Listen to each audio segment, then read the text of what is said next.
Hello everyone and good morning. We are from the batch 27 students Good morning, sir. good morning. Around 15 students are from the batch 27. We started this batch on 5th of September and around 1 month we have completed. In the 1 month, what all things we have learned? Let's see quickly. This is the syllabus available here, and whatever the things we made it in green. Okay, that all topics we have already completed in last 1 month. Okay, and yep, these all the topics we have already completed it, and we are into the Jenkins at this point. So I would like to take the presentation from you guys, whatever you have learned, how much things you have already learned with me, or your knowledge or extra learning. Because see, in 1 month you get to know that you want to become a DevOps engineer, right? So you also did some research over the internet, you watch some YouTube videos, you watch my channel old videos or anything wherever you get some extra knowledge, just share with others, so that what will happen, the intention of this presentation is, let us assume someone is a developer. As we know, Anil and Ganesh is a developer. So Anil and Ganesh will share his thing, what exactly he's doing it into his real time. Okay. Sayed is a QA people. So Sayed will explain that what exactly he is doing into the QA job role. Utkarsh is from the IT support. He know the things related what have exactly happened into the IT, and he will explain about the IT support engineer's role as well. So the benefit is, we want to become a DevOps engineer, we will get an idea for overall others profile as well. So that in the interview or somewhere, if you will add 2 points from this line also, now it will be good for you. At least someone will understand that you have an idea. Okay.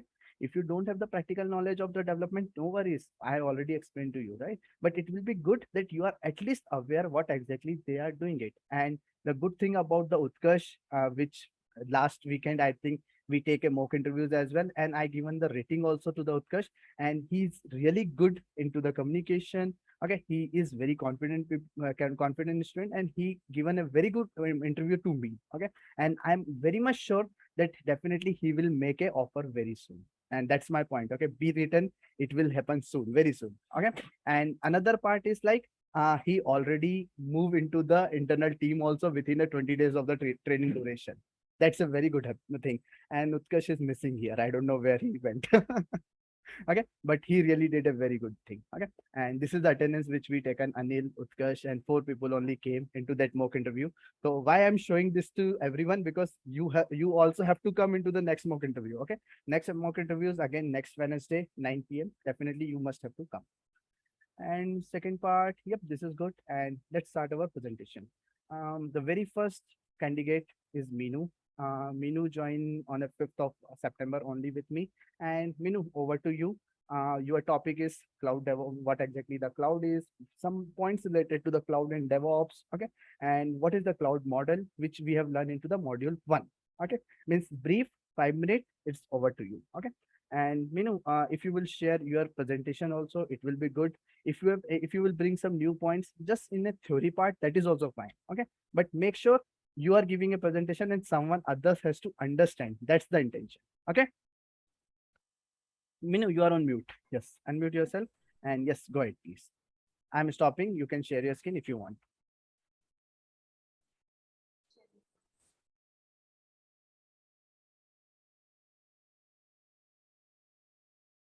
Good morning, sir.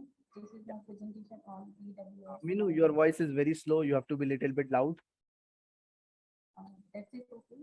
Yeah, now it's good. Yes, go ahead. Now, my presentation is in AWS DevOps.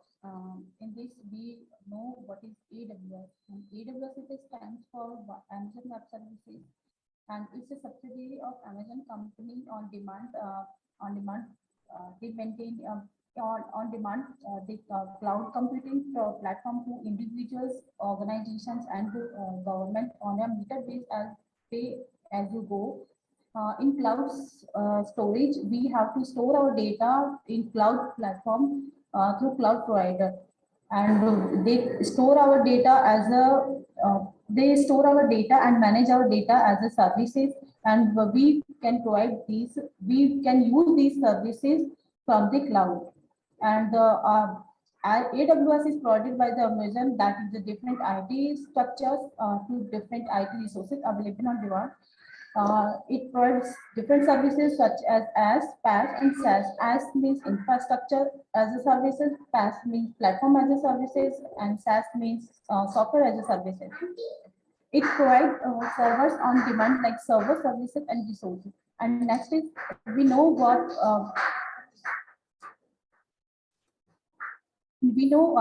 is cloud. It is a used to remote server on the internet to process our data rather than local server or personal computer. If using someone else's machine via internet is known as also as a cloud. And we care we where we store our data and servers in data centers.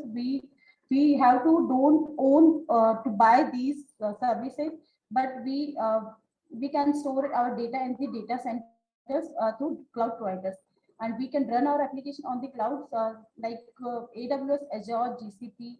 That's it. And in cloud, there are multiple cloud provider services like Salesforce GCP, Amazon Web Services, EC2, IAM, and Microsoft Azure. And next is the cloud computing models. It divided into two models: development models, deployment models, and services models. In deployment models, we can say there are multiple clouds like public cloud, hybrid cloud, private cloud, and one more cloud is that community cloud. In service models, as we say previous in AS, PAAS, and SaaS. Next is the cloud deployment model. I said that public cloud, we can publicly use it and we access it and we can create their account publicly. In private cloud, we have to, if used for the only for the organization and resources, we want to share or our share his data to privately, and they have more control and more security to them. That's why they use to provide cloud. And in community cloud, there are a group of companies or a group of agencies can use this cloud, and they create community. They want to share his resources and everything they need to community cloud. In hybrid cloud, everything cloud is like public cloud is also is a part of hybrid cloud, and private is also a part of hybrid cloud. They combined in hybrid cloud, and they make a cloud where we use their public cloud resources and private cloud resources also. Okay. Meenu, I have one question with this point. Yes. In the real time, which cloud model we are using? In the real time, we are using AWS. AWS is a provider. Yes. Cloud model, private cloud or public? Private cloud model is like private cloud model is VPC. Yep, we in the real time we are using the VPC as a private cloud. Okay. Yes. In the real time, or we have created our personal account also. In that also, it's a private cloud only. Okay. Public cloud very rarely we are using it. Okay, but private cloud is the only cloud which we have to use it. Okay. Good. Continue, please. And next is public cloud. I already say physical server, storage, and networking, etc. are there and owned by cloud services. Anyone can use publicly cloud, individuals or by organizations also. In this, no setup required and no maintenance required. Examples is Microsoft Azure and AWS Amazon's. And benefits of the private cloud is pay as you go. If we are using these services only, we have to pay only for that also. And we need no maintenance there. It's highly scalable and highly reliable. And limitation is low visibility. We cannot control at this. We cannot control at this. In the public cloud, and cost concern. It's because we have to buy our physical server, storage, networking. That's why it's cost concern. Next is private cloud. Private cloud are used by one organization or by one business, and easy to customize. Private cloud it's have more control and more security. Examples as VPC. We can, if we want to create our VPC virtual machine, it's on the cloud. It's also a private cloud. Community cloud means a group of members or two companies are working in same models, and they want to communicate and they want to create his community. That also is community cloud. In like government agencies is use this community cloud, and they share these communities, and they share their resources and the services also. In hybrid cloud, combination of private cloud and the public cloud, it's security sensitive business critical operations.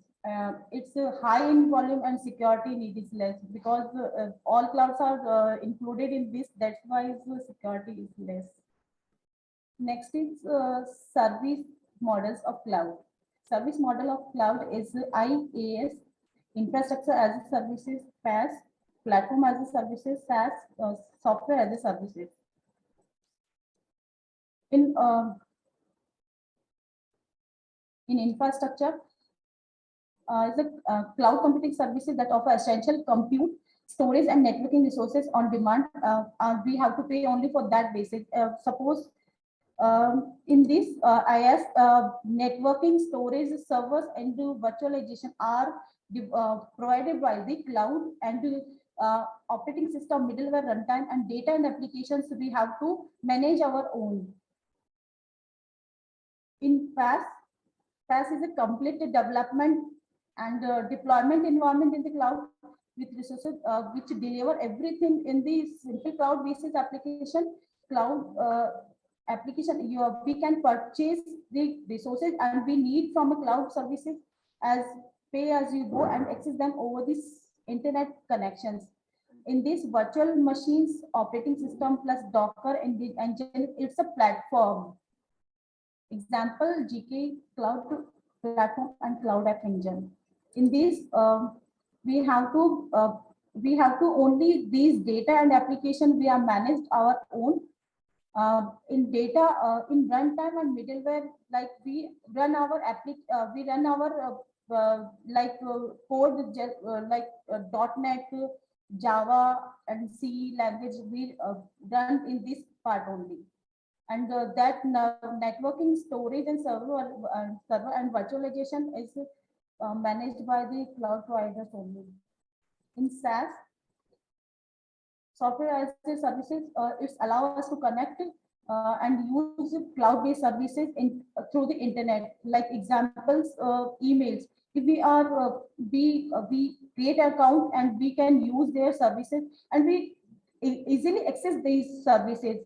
In this virtual machine is already in the cloud, operating system is already in the cloud, and its platform, the Docker and Nginx is a platform, and we have to run our websites only, also provided by the cloud providers, and we can use it directly, like Gmail and Google Drive. Suppose we open our, we want to open and create account in Gmail only, and we have to create its infrastructure is also of cloud, and their platform is also from the cloud, and its software is also from the cloud. That's why we are using these services as a SaaS. That's it. Very good, Minu. Okay, I'm really happy.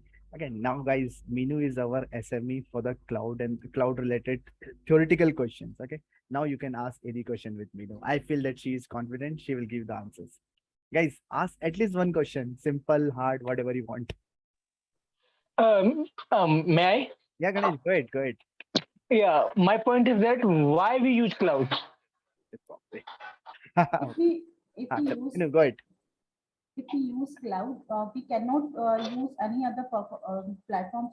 In cloud, we can access our data and the resources easily from their cloud platform also. For example, we can also create our cloud in company has our cloud. So why company use AWS instead of his cloud, his own cloud? Minu, give the answer. Give the answer.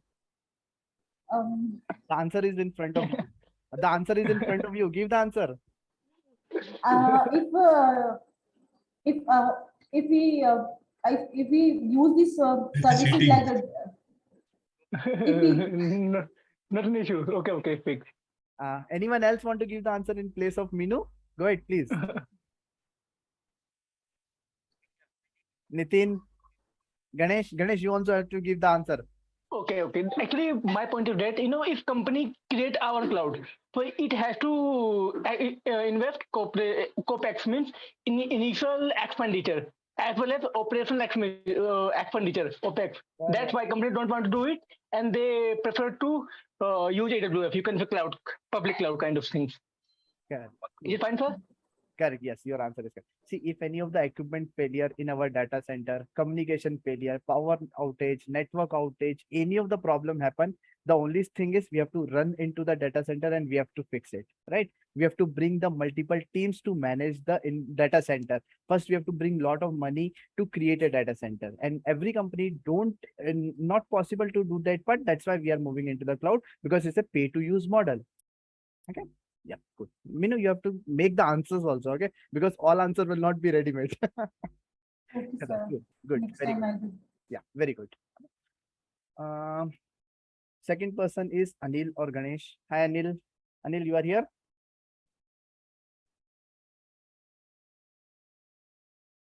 Yeah, yes, because. Yeah, Anil, your topic is what that you are a developer. You have a 2 years of development experience, as I know. I want you to know, or my team or my best 27 students want to know that what exactly you are doing as a developer. Go ahead. Yeah, yes, because. Thank you. Yeah, in our as a developer in our team, we are doing regularly. We will get some requirement.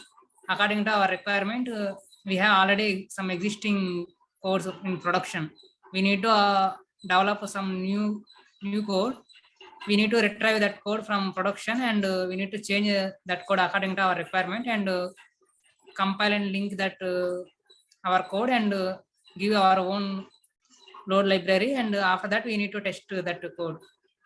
If that code is expected, then that is good. If code was still need to change some changes, then we need to again write the code according to our new requirement, and again we need to compile a link and do test. Okay, in your company, the requirement, how the requirement is coming, where they are creating a ticket, or how they are giving the requirement to you? Requirement means actually we have some copy book changes. Okay. And some tickets also sometimes it will. Where they are creating tickets they are creating the ticket? Who is creating the ticket? Who is assigning the ticket to you? Some other teams will get. Okay. Other teams and client we will get. Okay. And what else you guys are doing it in your company as a developer? Except writing the code. Yeah, after writing after code is okay, then we need to push the code into Git and production environment. We have to push the code into the GitHub, and then the DevOps team will take that code and they will create a build and they will do the further things, right? The CI/CD will happen. Okay. Yeah. And yeah, cool. Anything else you want to add, or anyone want to ask any question with Anil? Anil, actually you are receiving some tickets right from other team. Like which tool you are using? Like from where you will be accessing the tickets and how you will be resolving the tickets? We are using our company service now. Okay, then how will be resolving the tickets? Like you can, like, what is the approach I'm asking? Like if you receive any like incident in your queue, like how will you go through the issue? Yeah, once we received incident, any one of our work group assign that incident and keep that incident as in work in progress state, and we need to start working on that, and after completing work we need to send. I will give the answer. Magna, I will give the answer. As soon as the ticket will get created, first it will be into the backlog. Okay.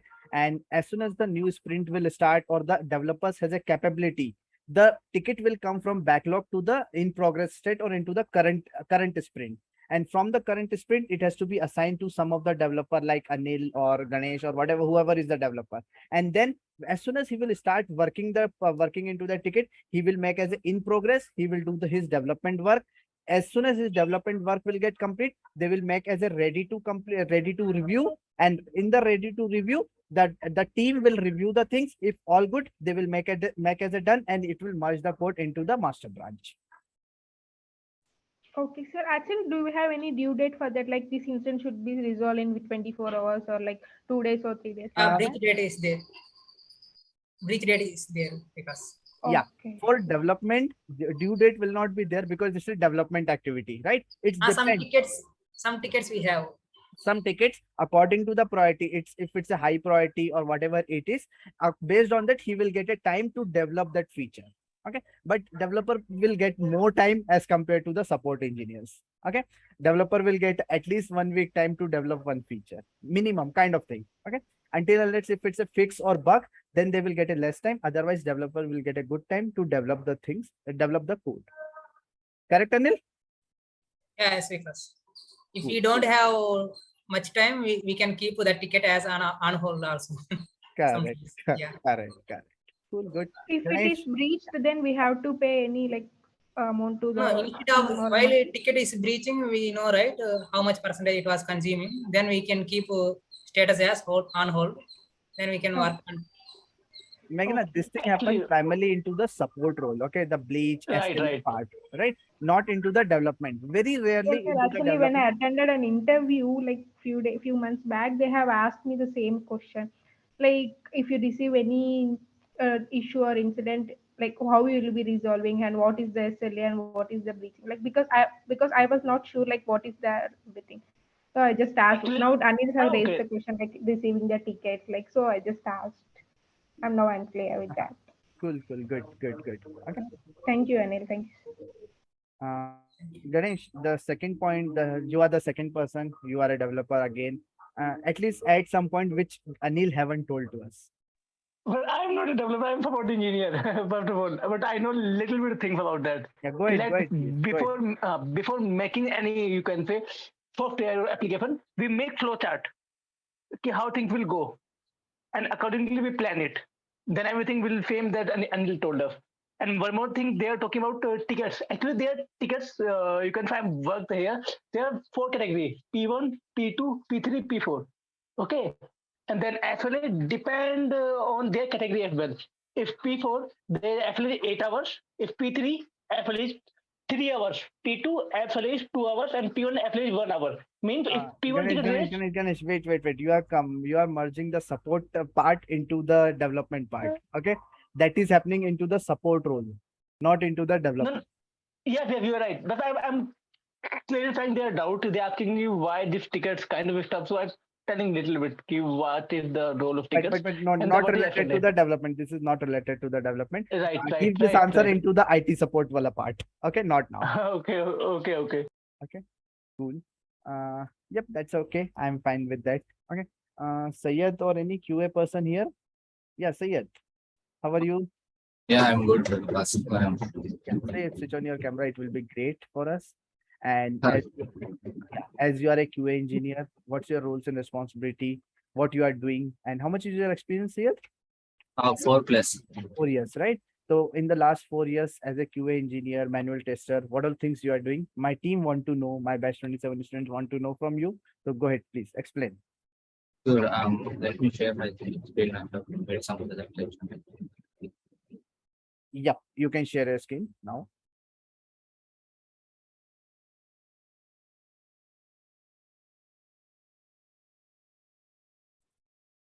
Say there is a fourth option, share screen. You can share. Yep, cool. Are you able to see now? Yes, we are able to. Hi team, myself Ramesh. In this presentation, like I want to use points like how we tester roles and responsibilities. In my experience, like before going to this any testing and all this stuff, like we need to closely work with developers. We have a PA planning for every 3 months where we can sit with the stakeholders and product owners to discuss about the features and how can we achieve these features within the PA plan. So where we can concentrate about the non-functional requirement gathering, like apart from the functional coding, we'll take the metrics like how the performance, how scalability, and how the reliability, all this stuff with the performance requirement gathering. And apart from that, once we take this feature into this Azure, we are working on Azure DevOps tool. It will be like that tool. If you see this, we have many options in the Azure DevOps tool. It's like same Azure Agile developmental. We are using this Agile methodology. In this, we can see the board like where work items, board, backlog, sprints, and queries. In the sprints, we can assign the list of features, and we can assign the sprint user stories and as well as the priorities. Apart from that, once we assign the features, the main role of the tester is like once we get these all these things, we can create a test plan. And if a manual tester, he will create some of the test cases based on this business flow. And he perform the test, and if anything finds the bug, he will report the same in the tool. Like here, when we see here, this is like one of the chart board, like we can requirement analysis and test planning and text execution and the bug reporting as well. If any finds bug reporting, we will intimate the same with the developer. When we sit with the developer on Fridays, like he will do some coding and we can do some changes or retest for the same where we can demo on the like after the sprint planning. Once the sprint planning is done on the daily basis also. And apart from this roles and responsibilities as a DevOps engineer, like I just to know, like I just have idea whatever the course I have learned so far. This started is nothing but the we have different cloud providers. Like we can get the data from the different cloud providers. If a company has some data, right? So the way we can get this. The Agile management tool, nothing but we have Jira, and I have said that Azure DevOps tool, like one of them. And cloud technology, we have already learned like AWS, GCP, and Azure in the course itself. And apart from that, the automation is nothing but where we can use the tools. We can simply deploy. And a continuous integration is like before we have started learn about the Nginx, right? These are the DevOps roles and responsibilities. After that, we can see how we can develop and deploy the continuous integration and continuous deployment, say CD pipeline on distance. And later, these two slides are for AWS, which I can discuss later on in the presentation. Sure. Sayed, I have one question with you. How you are feeling that QA engineer can move into the DevOps easily? Is that are you able to make the answer for this? Yeah, as a manual come performance tester, like we need to learn some of the tools where we can run the same. The workflow is same, so we need to execute the same in a automation manner using some bash shell script. Like okay. Okay. But still, I'm not satisfied with your answer. Anyone else want to give this answer? How you feel that other profile candidate can move into the DevOps? No one? Yeah, anyone please? Can you repeat the question? The question is, let me take the screen back. Here, I'm asking one more point with Sayed. How the QA engineer can move into the DevOps? This is my question. Sayed, because if you have an answer, you can give, otherwise I have to give. you can use. Okay. Because you are already doing little bit part of the development activities. You are very much familiar about the complete process, right?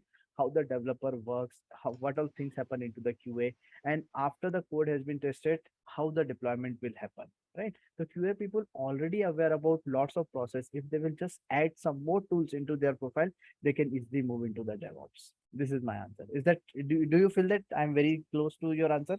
Yeah, no, I got it. So instead of getting all the things, we can put the same in the DevOps. Correct. Okay, cool, very good. And Sayed, I want you to give little bit more demonstration after some time or in the next presentation related to the Azure DevOps. I feel you are little bit aware about it. Okay. Sure. Okay. So in the next presentation, you have to prepare about the little bit about Azure DevOps, because my other students are very interested to know that part. Okay. Okay. Cool. Very good. Okay. Third is Utkarsh. Utkarsh is here. No, Utkarsh is not here. Anyone want to give the presentation? What exactly the build and release engineers do? No. Sorry, here. IT support activities. I think Ganesh, you are aware about it, right? What all IT support engineers do? No one? Okay, no problem. Sahil, Sahil, you are here. Sahil also absent. Okay, Utkarsh is absent. मैं साहिल हूँ Sahil, हाँ, yes, मैं Sahil. Okay. Sahil, can you give this answer? What all backups? What is storage? What NTFS mounting? If you are aware about it. NTFS anti file system होता है Yeah, you can share a screen. If you have anything, you have to do little bit presentation about it. Okay. and NTFS में तो actually it's for providing the permission to the network type and the security system. Okay. I'm not asking interview questions. Okay. You don't have to worry about it. Whatever you know, you have to provide the information. Okay. Yeah, actually NTFS का मेरे को इतना कुछ मिला नहीं Leave it. मैं No worries. No worries. I will storage का remove that. ऊपर कर रहा था Yep. Definitely. You know about mounting? no Okay. Leave it. Then no worries. Backup and storage. You are aware about it. Okay. Do it. yeah, Okay. yes in And if storage Amazon S3 correct S3. Okay. Explain a little bit about the S3 only. Okay. Chalo, cool. You can share your screen if you have anything. yes You can switch on your camera as well and do it. I cannot share the screen Okay, no problem. Okay, you cannot. Yeah, you can. no Now you आप can. क्यों share हो रही Now है you can. Now you can. Okay.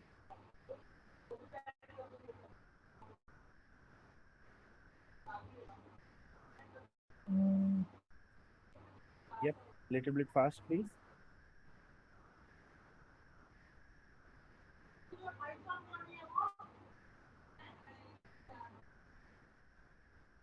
Sahil, the fourth option, share screen. Okay, yeah. Yep, we are able to.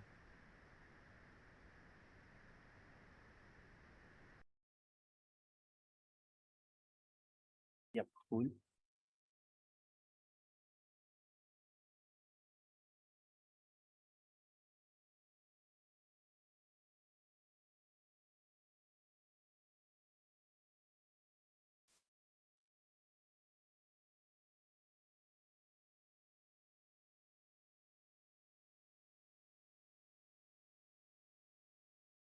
Sahil, we are not able to hear you.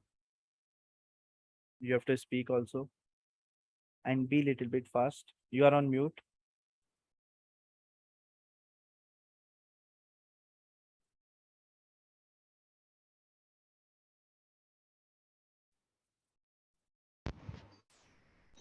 hello Yes, Sahil. Please start your presentation. and in standard yeah actually there are 7 to 8 Amazon S3 classes in which the first one is the standard We don't know it, what is S3. We don't know S3. What is S3? First, give that answer. S3 is uh, Amazon AWS service in by which we can store data. Okay. In and S3 have 8 classes, and the first one is the standard in which we normally store the data, in which the latency is very low and throughput is very high, and it is not it is used normally in every almost server. But if there is a uh, if uh,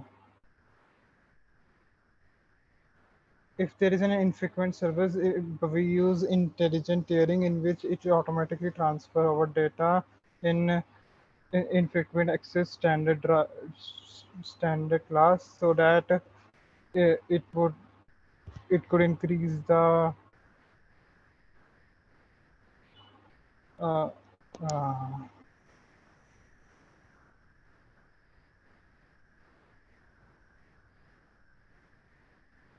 and हम access आसानी से कर सकते हैं जब अगर इन Sahil, if you are comfortable in Hindi, वो data को ट्रांसफर कर देगा स्टैंडर्ड इनफ्रीक्वेंट एक्सेस के अंदर, जो Sahil, कि if कम you are होता है। comfortable in Hindi, you can give the presentation in Hindi also. No worries. Okay. Okay Yeah. Actually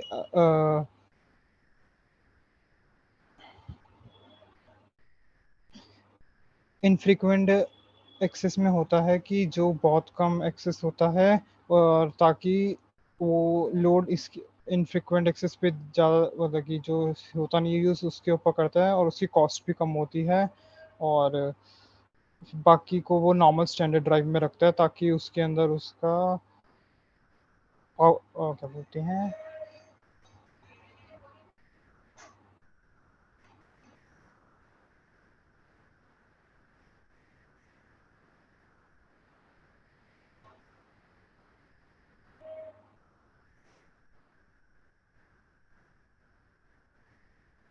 साहिल बोलो, ज्यादा सोचो मत, आराम से जो तुम्हें पता है वो बोलते जाओ बस।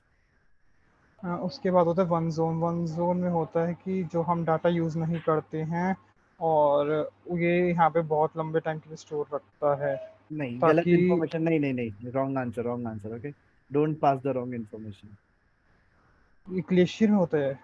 हाँ, वो ग्लेशियर में होता है, करेक्ट। ग्लेशियर में होता है, लेकिन इसके अंदर इसका हमको याद नहीं आ रहा। इट्स ओके, कोई बात नहीं, अगर याद नहीं आ रहा तो रिवाइज करके बताना, पर गलत इन्फॉर्मेशन नहीं। ओके। ओके, एक्चुअली ग्लेशियर में होता है कि कुछ तीन होते हैं ग्लेशियर में। एक इंस्टेंट रिट्रीवल होता है जिसमें हम रिट्रीव कर लेते हैं डाटा आसानी से, और जो मैंने प्रेजेंटेशन फ्लेक्सिबल। पीपीटी दिया है, वो अगर ओपन करोगे तो उसमें तुम्हें इजीली समझ में आएगा। हाँ जी, मैंने वो भी खोली हुई है, लेकिन मेरे को उन दोनों में सेम ही लग रहा था। हाँ, सेम है, डाटा तो सेम ही होगा, इन्फॉर्मेशन तो सेम ही होगा। इट्स ओके, हाँ, चलो कोई बात नहीं, it's okay, good. You can complete your things. Glacier में पर मेरे को आउटपोस्ट का समझ नहीं आया था कि मतलब इसमें था क्या, ठीक है, वो मैं क्लास में बताऊंगा। It's okay. क्योंकि आपकी प्रेजेंटेशन में ये अवेलेबल भी नहीं था। हाँ ठीक है, मैं बता दूंगा क्लास में, कोई दिक्कत नहीं है। और ग्लेशियर डीप ड्राइव होता है, डीप आर्काइव होता है। इसमें इसकी कॉस्ट बहुत कम होती है, और ये लॉन्ग टर्म के लिए स्टोर करने के लिए होता है, जिसके अंदर हमारा कोई इंपॉर्टेंट डाटा ना हो जो रेगुलरली यूज ना हो।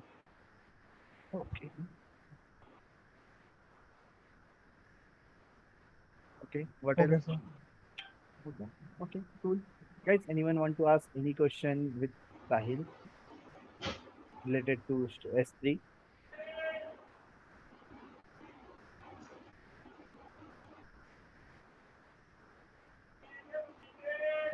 No problem. Cool. After Sahil, Sahil, mute yourself, please. Yeah. After Sahil, Utkarsh is again on leave. Ajmal, you are here? Hey, Ajmal, you are presenting something today? No, sir, I will present in next class. Okay, fine. No worries. Okay. Kamlesh, you are here? Kamlesh is also not here. Jagdish. Hey, Jagdish. Yeah, hi Vikas. Yep. Next class. No, I will mark it as absent. Everyone cannot go into the next class. Okay, I will do at the end, like after 2-3. Why? I am not prepared yet, so that's the reason. Very bad. Okay. Utkarsh is again not here. Nitin. Hi Nitin. Hello, sir. Yep. 20 Linux commands for you and 20 monitoring Okay, sir. commands related to Linux. Okay. Can I share my screen? Yep, definitely. Yep, you can take the screen. See, this confidence I need. Okay. From everyone. Yep. Good. Is it visible to all of you? Yep. Okay. Have a good afternoon, my friends. I'm just going to show you how to use Linux. Okay. I think most of you know better than me, but still I'm trying. All right. So first, for that, I prepared a machine. All right, a Linux machine. which is I've just prepared in Google. All right, you can make it on Amazon as well, but I just took the GCP. So the very first command which I'm going to type here is a sudo -i. All right, what it does, it gives you the root access. All right, next command is apt get update. So if you want to, that's a very good practice. If you are doing it on the regular basis, if you are just joining any machine, first the first thing you should do is to update that machine. All right. Am I audible to you? Yep, you are audible. Nitin, it will Yes, update all the package. audible. Yeah, exactly. Right. Next command is echo. So if you are just going to type echo and write something like hello, it will just print that thing. All right. The next command is who am I. It will show you the information of the user that which user is using the that particular command. All right. And with that, with the help of that command, you can do one more thing, like you can assign any value to that particular command.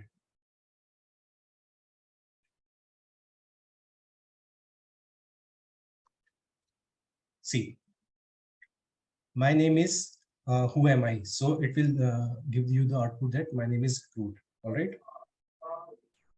With the help of free command, you can see the usage. All right. Like how much the cache memory is there, how much the free and used memories is there. Right. If you want to do any arithmetic and operations, so it is again you can perform it here, like with the help of sum command. If you want to add 2 plus say 3, and if you want to see the outcome, you said it will not show the output. First, we'll have to assign the value into the echo. All right.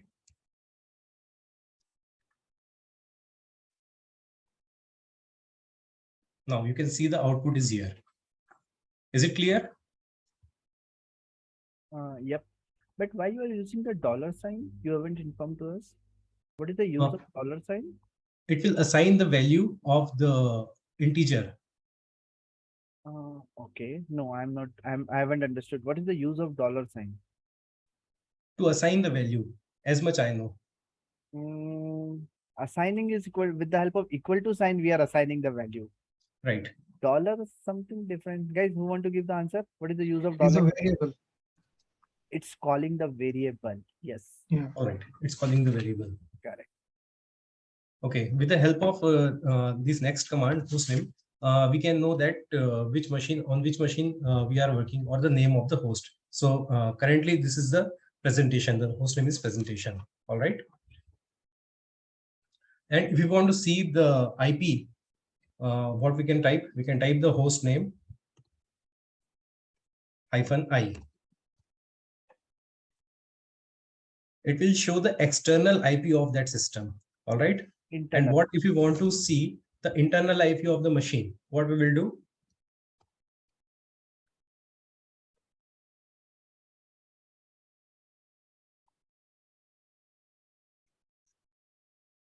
It will show the external IP. All right.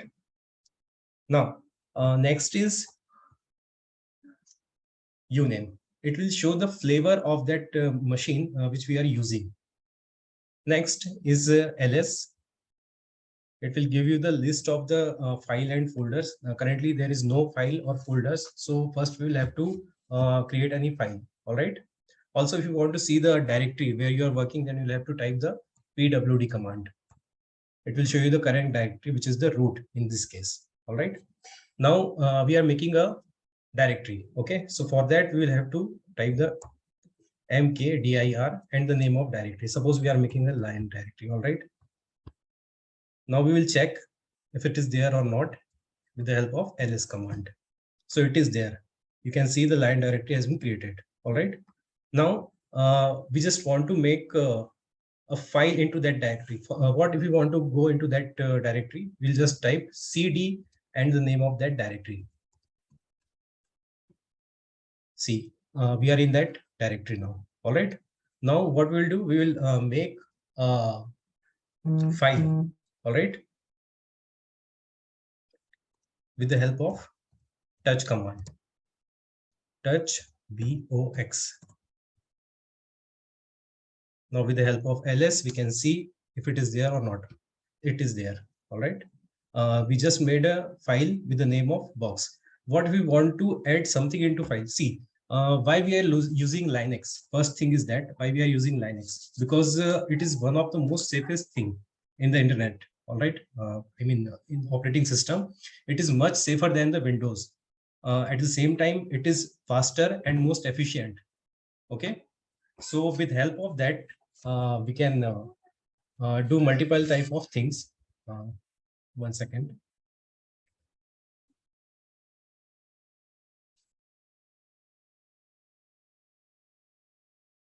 Yeah.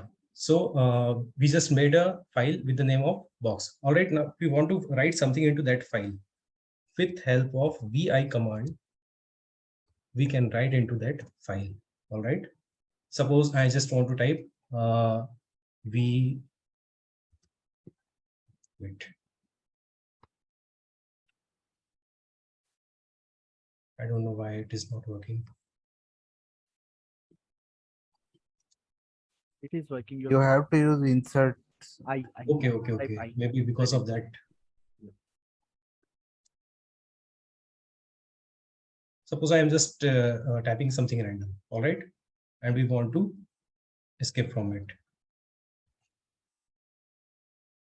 You have to, if you want to come out from the command prompt, just type escape double column WQ. You will be save and out with the file. All right. So we are out of that box, and if you want to see what is inside that, then just to see cd box. No. Cat with the help of cat command. With the help it's with the help of cat command. All right. I just forgot. Yeah. I'm writing something. I've just written something meaningless things. All right. Now, these are some basic commands which we can frequently use in the Linux. And there are some more commands, like if you want to copy that box. All right. That box is make a copy of it. So how we can make it? We can make it by cp command. All right. Cp box to box 1. And with the help of ls, we can see if it is created or not. Yes, it is there. All right. Now, there are some more basic commands with the help of that, we want to see the time. With the help of that, we can see the time. All right. Usage time, if you want to see the usage time of the system when it was started, with the help of uptime. All right. See. Now, if you want to clear all that thing, we just use the clear command. All right. And if you want to check that how many commands we have run already, then yeah, so it is there. All right. So was it good or sufficient? I know it was not sufficient at all, but for the basic level, it was. I told 20 commands from the monitoring, 20 basic commands, and you make it only 40. Okay, cool. Good. So my next presentation is on 1 second. Let me start it. Yeah. Because I have 2 topics. Yep. Go ahead. You can continue with that.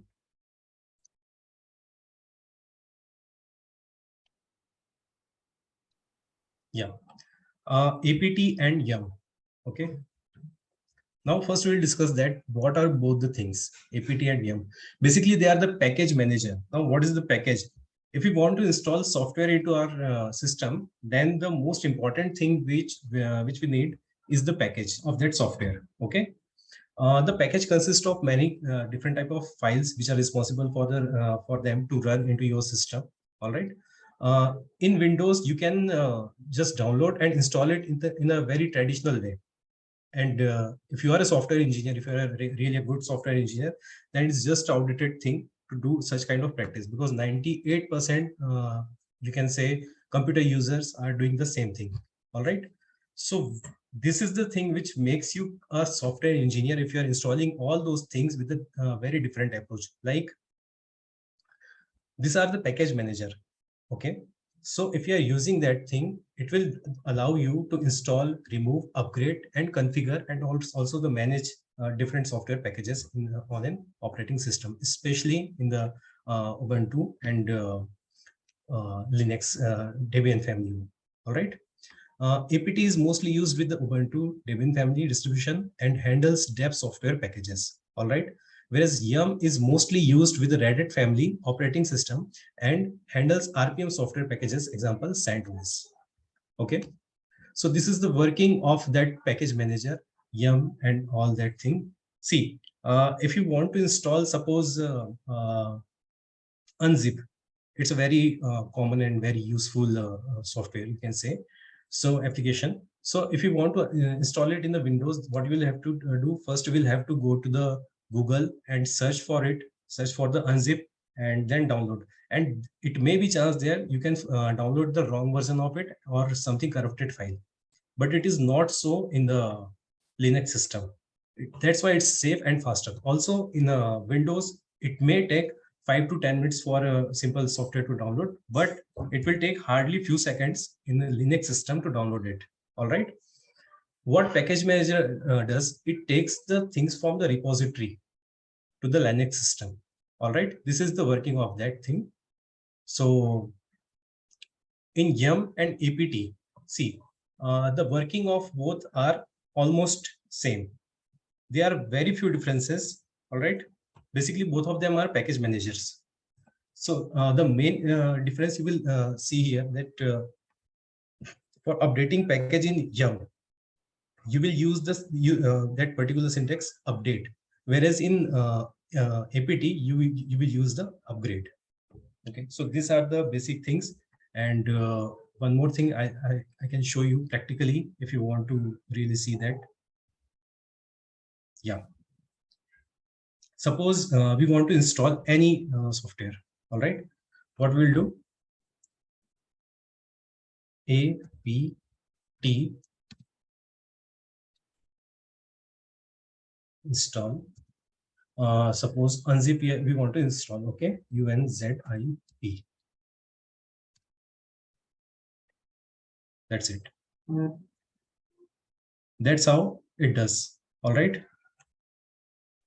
So this is very simple, efficient, and faster way to download and to do multiple types of things into that tree.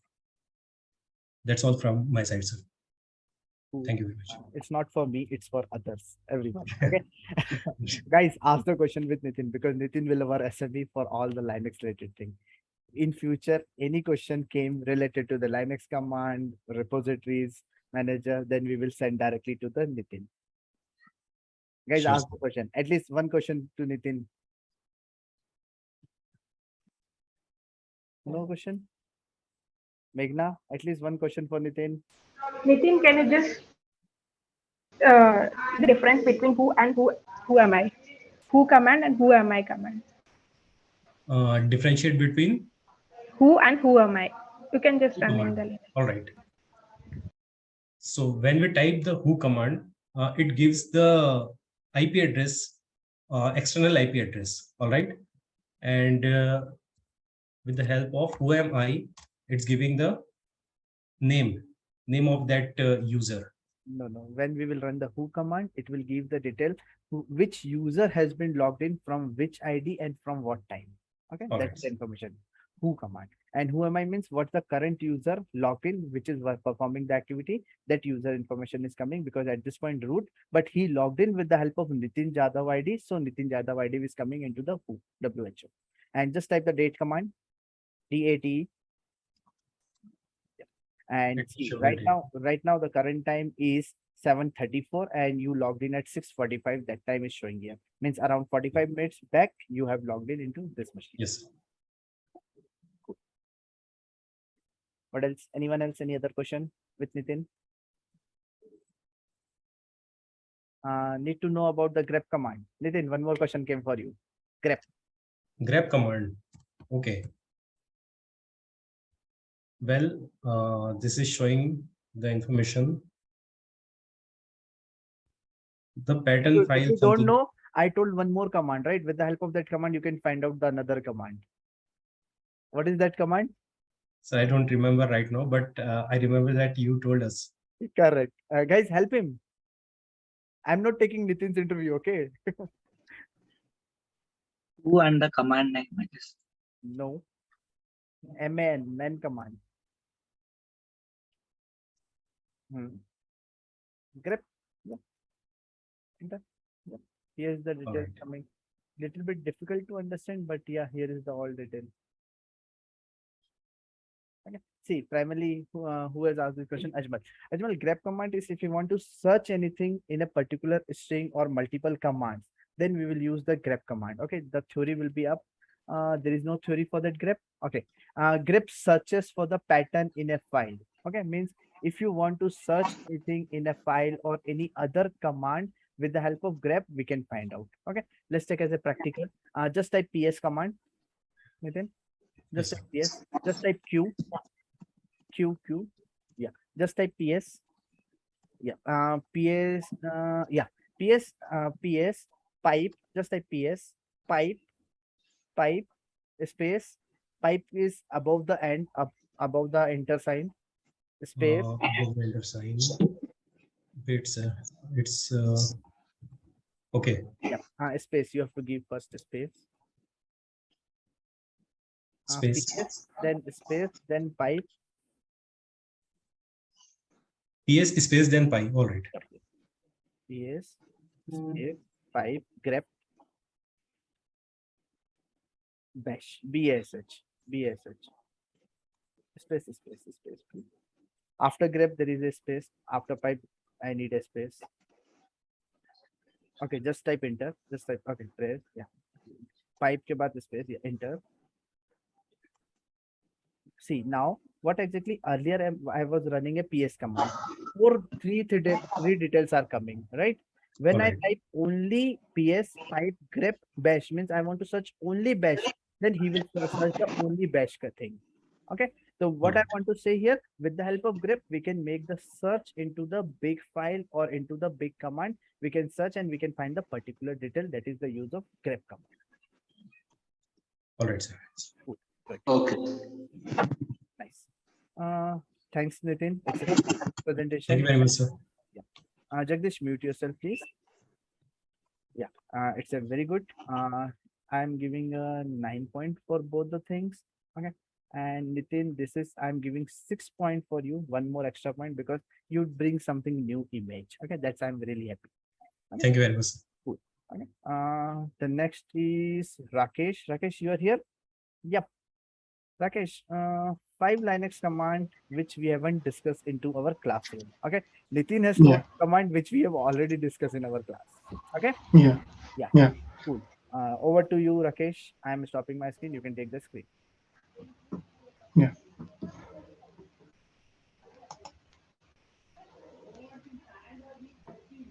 Rakesh, share it.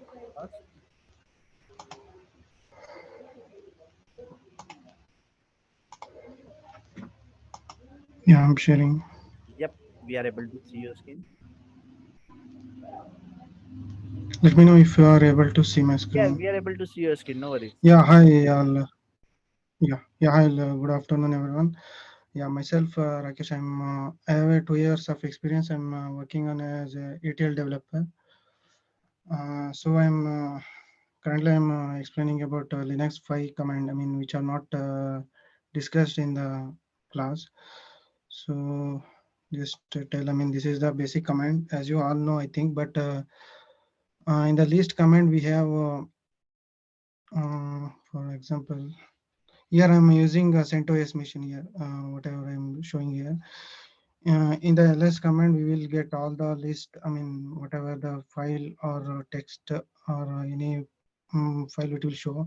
For example, if you have many files or any text command, if you want, we need to find particular file. So we can search by uh, a name with the wild character, so that it will show the by matching with the same which is starting from M. The wild character means it will ignore whatever the character present in that place. So we can list only that particular file which is present. So it is one of very useful because when in the real time you will get many file, right? So it is very helpful. And coming to other second command is free hyphen h. It is it provide details about the total amount of used memory and free space which is and which is get by the kernel in the Linux machine.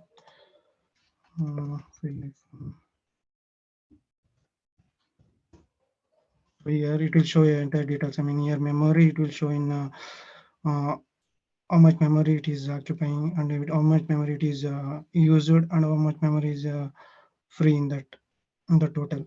And the swap memory means it is a extra which is not used. If any memory is occupied here, uh, so it will use the swap memory and it will perform the process. And after it will complete, it will release the swap memory. And other thing is cron tab. So cron tab is one of the system process that will perform automatic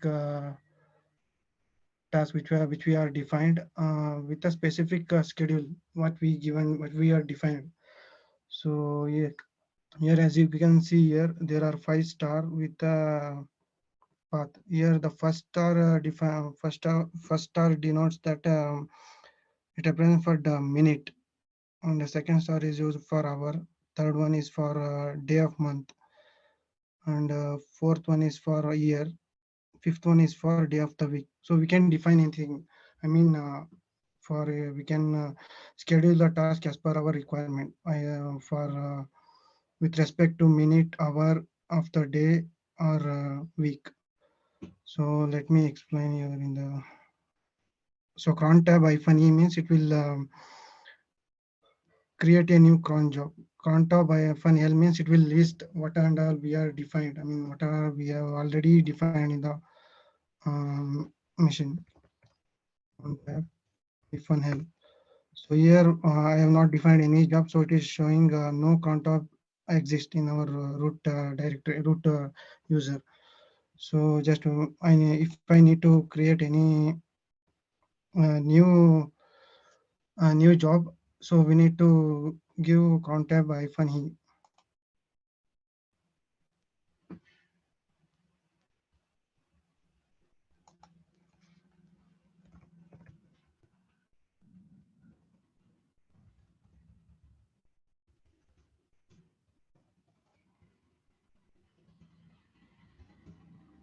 So it will open in a on like a insert mode. So Editor. here we need to yeah.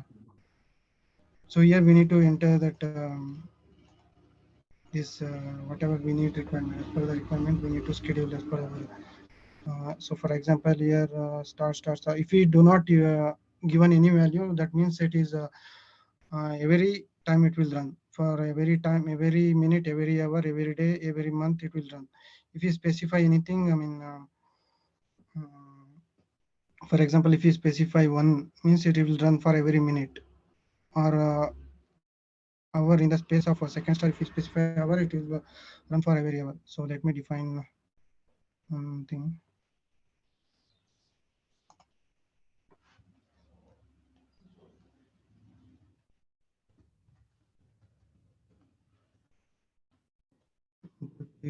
Four, five.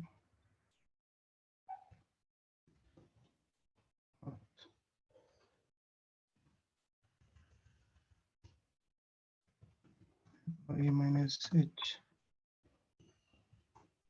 minus dot txt. So here what I am doing is for every minute, I mean for every minute it will run and it will store this free hyphen h as generator that it will display the amount of user memory. So that one it will copy into this file. You missed the redirection sign. After H, just type the greater than sign also. After H, after H. Yeah. Okay, just save it and then yeah, cool. Yes, after H, there is a greater than sign. Yes, it's in the image also. Okay. Because with the help of that greater than sign only, it will write the data into this file. Yeah, space. Yeah. No. Hyphen H. After H, you have to give the space. After H, there is no space in hyphen or H. You don't have to give any space in hyphen or H. Yeah, now it's correct. Now it's good. Uh, No. Escape.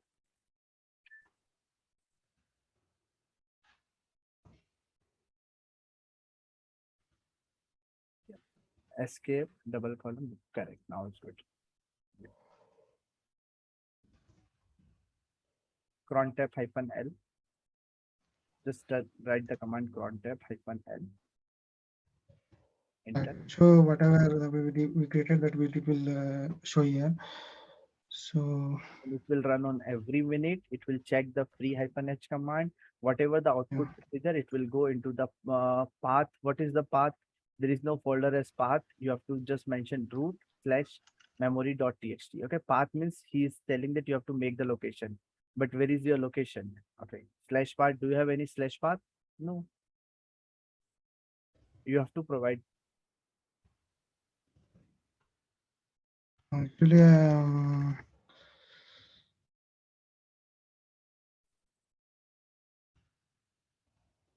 need to mention temp. Correct. You have to mention temp. Then it will go into the temp location. TMP. Guys, you are able to understand what Rakesh is trying to do?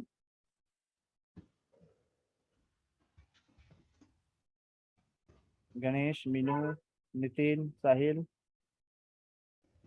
Yes, sir. See, it will always every time it will run, and it will that data will always save in this mem.txt.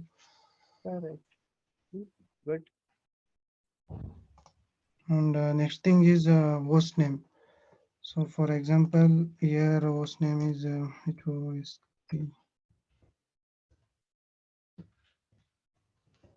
currently the host name here showing is localhost.local domain.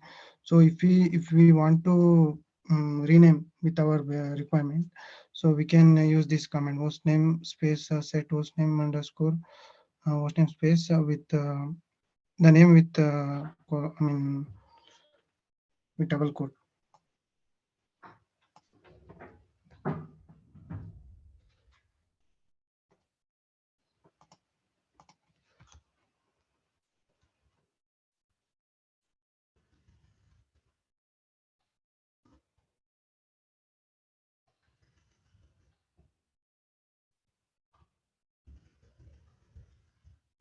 For example, if I given my name Rakesh, name here I given dot. Okay, now I given host name as Rakesh. So if I specify the host name, it will show my name. Why we are using this means in the real time over a network, we need to uniquely identify with a name. We should not contain any duplicate name. So it is very helpful. And another command is secure. I mean, copying the file from one server to another server. So in that case, we use SCP with the path of the file and user at the IP in the destination path. So before that, I need to mention another one. So here,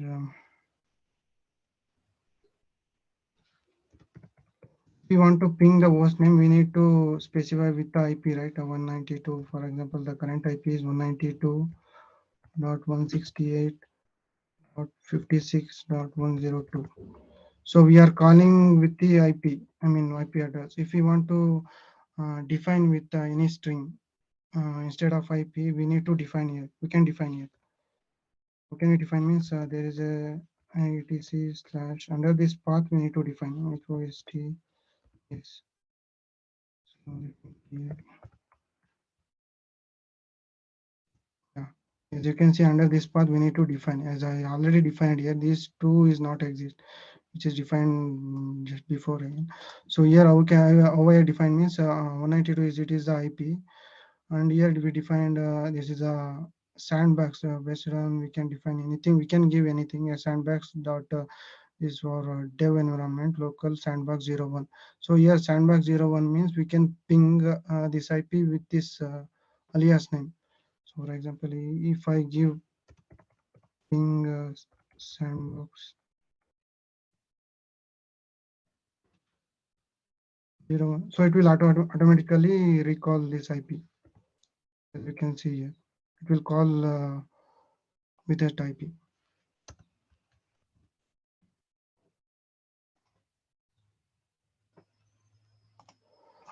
Okay, that is on there. And another one is this securely copy from one server to another server. Means one server to another server means, for example, we have dev server. We need to copy from dev server to test server. In that case, we need to securely copy with this command. SAP and SAP with path. Here I am copying the directory.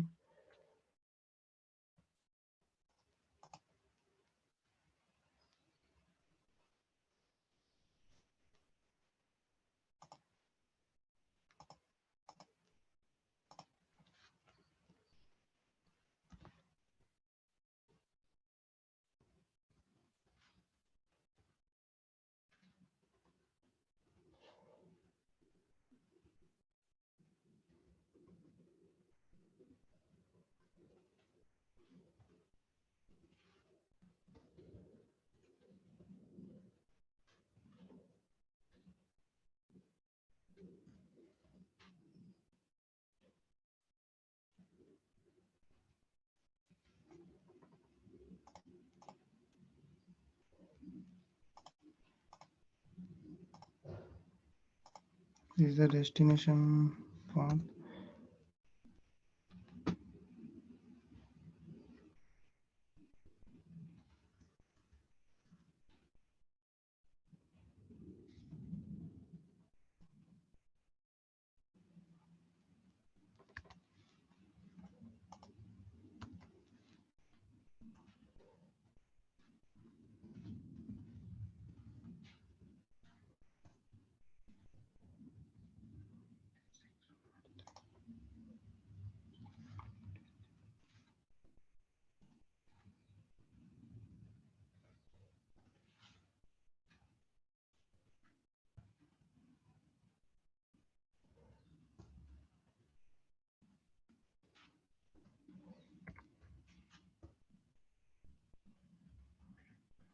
So like this we can copy. For some reason it is not temporary. So this is the main thing. I mean we need to type this command.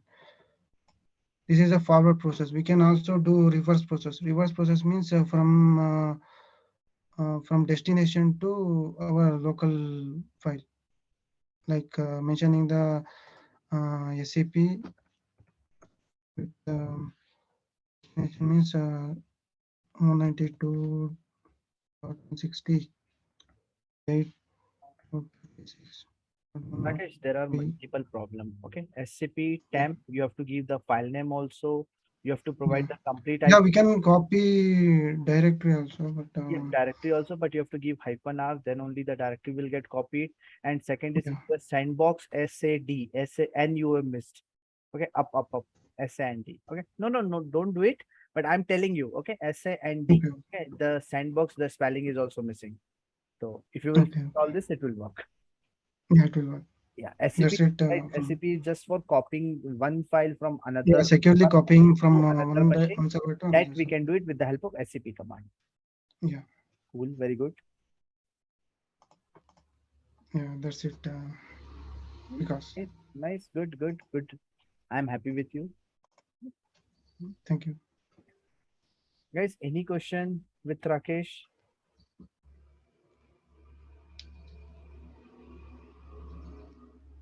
No?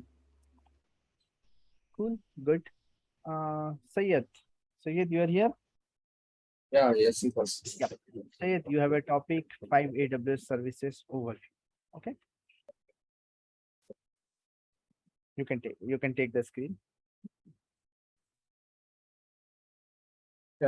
Before that, like I have created a sample ID with the Azure DevOps. Can I give this? Okay. Cool. Good, good. Yeah, just you can explain if you want. Hi team, like this is the Azure DevOps where we can work in our company. Like we have multiple projects here. So based on our projects, when we go into the project, we have the list of options here in the dashboard, where we can see overview, summary, and what reports, pipeline, test plan, and artifacts. Main thing is like all this stuff creating the user stories and all done by a Scrum Master itself. So just for an overview, like this is the board where we can see once within the sprint, like if we miss, if we have any pending items, like we can move this to this backlog. And after that, for example, if I click on sprints, so this is the list of user status where we can create. Here we can add the title of the sprint and description. The sprint code is different, like we have otherwise acceptance criteria and user stories here.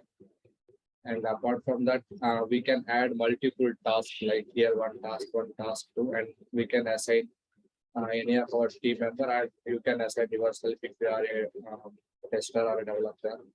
And we can select here it based on the development part, or is it related to testing. And you can give the description, what type of test case you are working, and you can add the comments here itself. Once after that, like once you have done, we have here iterations like sprint 1, sprint 2, which iterations you are working on. And once the work is task is done, you can move to progress, and after that you can, once the finishes, you can move this to done status. Here we can see the all of your colleagues and team members list of email ID, and this is just an overview, like how you can deal with this agile methodology tool. And this is the capacity, like day offs, and how in a day, like how many hours you are working on all this stuff. And apart from that, like I want to present this AWS stuff, where we can have multiple services like the EC2 and the Elastic Block Storage and the Elastic Load Balancer and IAM. And this is my console, AWS console. Here we can see multiple services, and here we can search for specific service where we need to get this is the EC2 service. This is the dashboard of EC2 service, and we have multiple options here, like instance and Amazon machine image, EBS, network, and load balancing. First of all, in the EC2, when we go for instance, I have already created an instance just to give before we go to the demo. And when we click on this created instance, we can see the multiple options here, like detailed security and networking and storage. In the security, we have security group.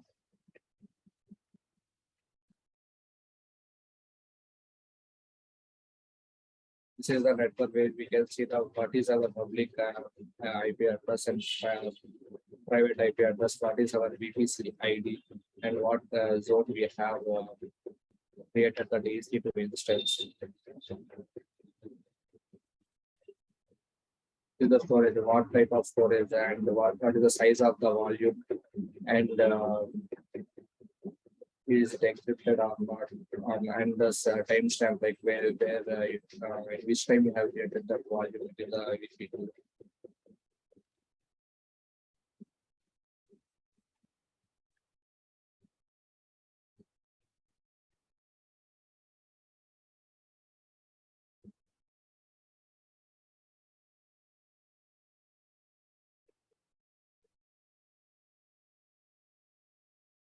Elastic block storage, nothing but where we can attach and detach this volumes, storage capacity like that. We can, by default, we have one of the volume EBS here. And we can, if we want to scale up or scale down, like we can detach this volume and we can add another volume and create volume and we can create it. And we are for the backup purpose, we can take the screenshot of the snapshot of this volume also. Like we get create snapshot based on volume or based on instance, wherever you can select. If we select the instance, we can get the instance like drop down. If we select, we have the list of volumes we have created itself.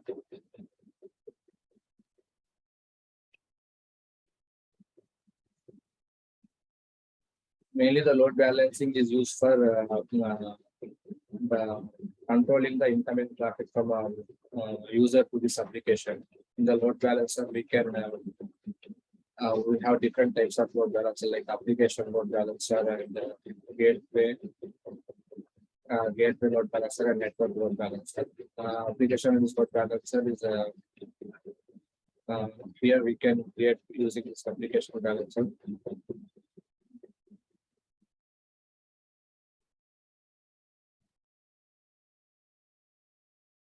By giving all these options like default name for the application load balancer and multiple regions where we need to get traffic to be diverted, and we can add the target group, creating target like as a listener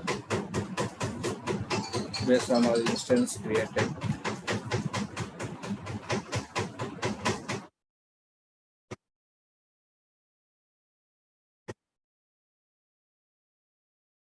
The target group. Once we create the target group, we can add the whatever the instance we are running.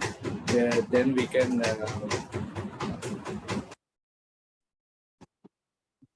some background noise. No worries. sorry.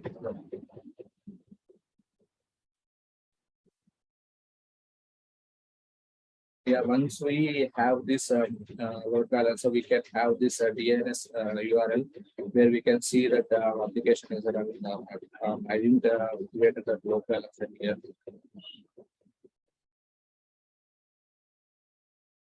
And apart from that, we have another service called IAM. It is one of the service where we can assign roles and access policies like that stuff. This is the IAM dashboard.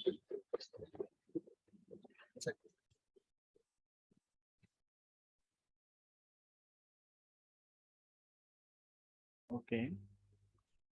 These are the user groups and roles, and if we create any of VPC, like what role we can assign, and we can use for the building purposes also. Like we can create a limit, like how the user is getting the access. Like it may be a just to edit access, read access, like that. We can assign the same roles in the IAM itself. Correct. Yes. This is the username, like based on this access key, based on the password, we can create this.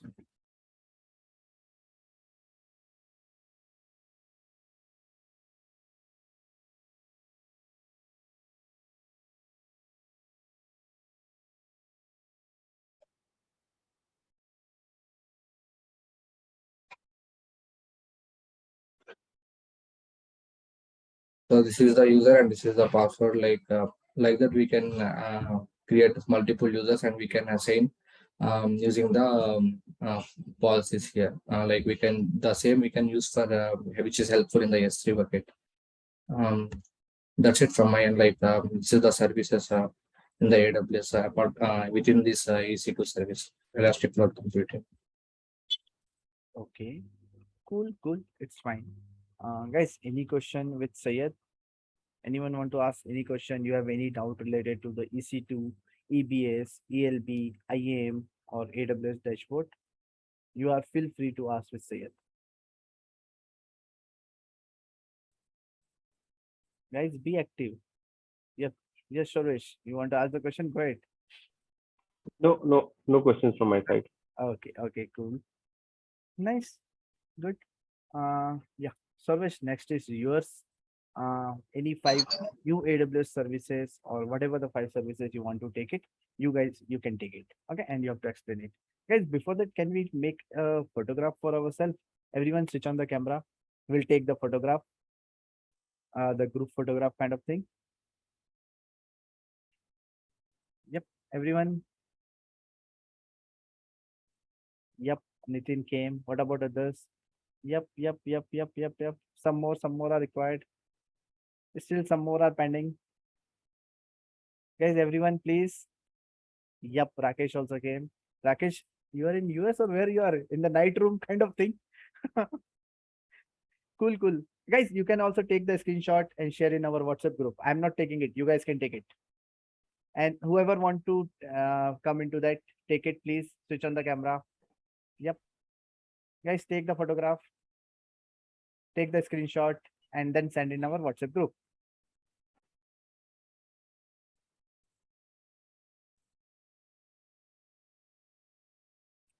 Cool. Anyone taken?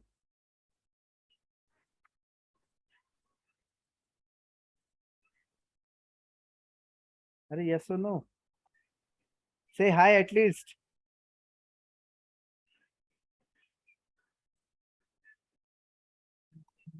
Hello all. Yep. Hello. Cool. Yep. I think someone has sent it into the WhatsApp group. I sent it. So cool. What about somebody else can somebody else can take is, some better pictures. Why mine is full screen coming? No, it should not come. Somebody else can. Everyone make it what we can say. Unmute, or how come it will come as a small screen?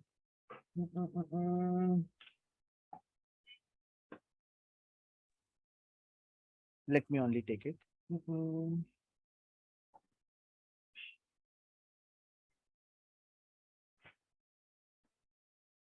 Yep, I taken it. Okay, cool. Let's continue, guys. Okay, I'm sharing my screen. Yeah, you can share.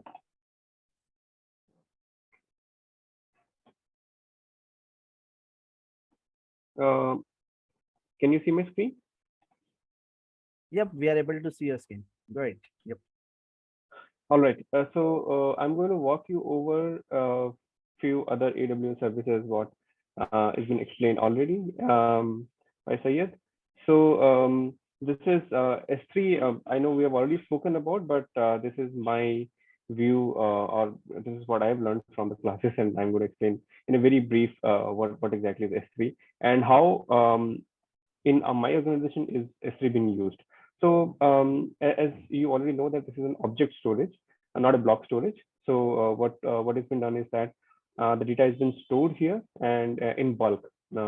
Usually in organizations, they try to store logs of data, which is used every day. It generates, and so that's primarily being used for. In my organization, into data and analytics, we put raw data files into the S3 bucket, and that's how we use it. Okay, and we use for data analytics. So we do some data manipulations on S3 and so on, and that's how we use it. So in a very brief explanation, I can say that S3 has been used to store block data. You can put any sort of files into that, and it can be used, and it is scalable, and you can put as many data as you wish to, depending on. So it has few storage classes depending on how you want to use it and what frequency you want to use the data.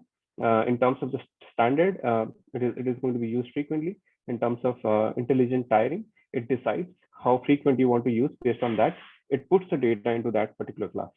And in infrequent access, the data is not being used immediately, but when it is needed, it has to be accessed. So that is the use of infrequent access and access class.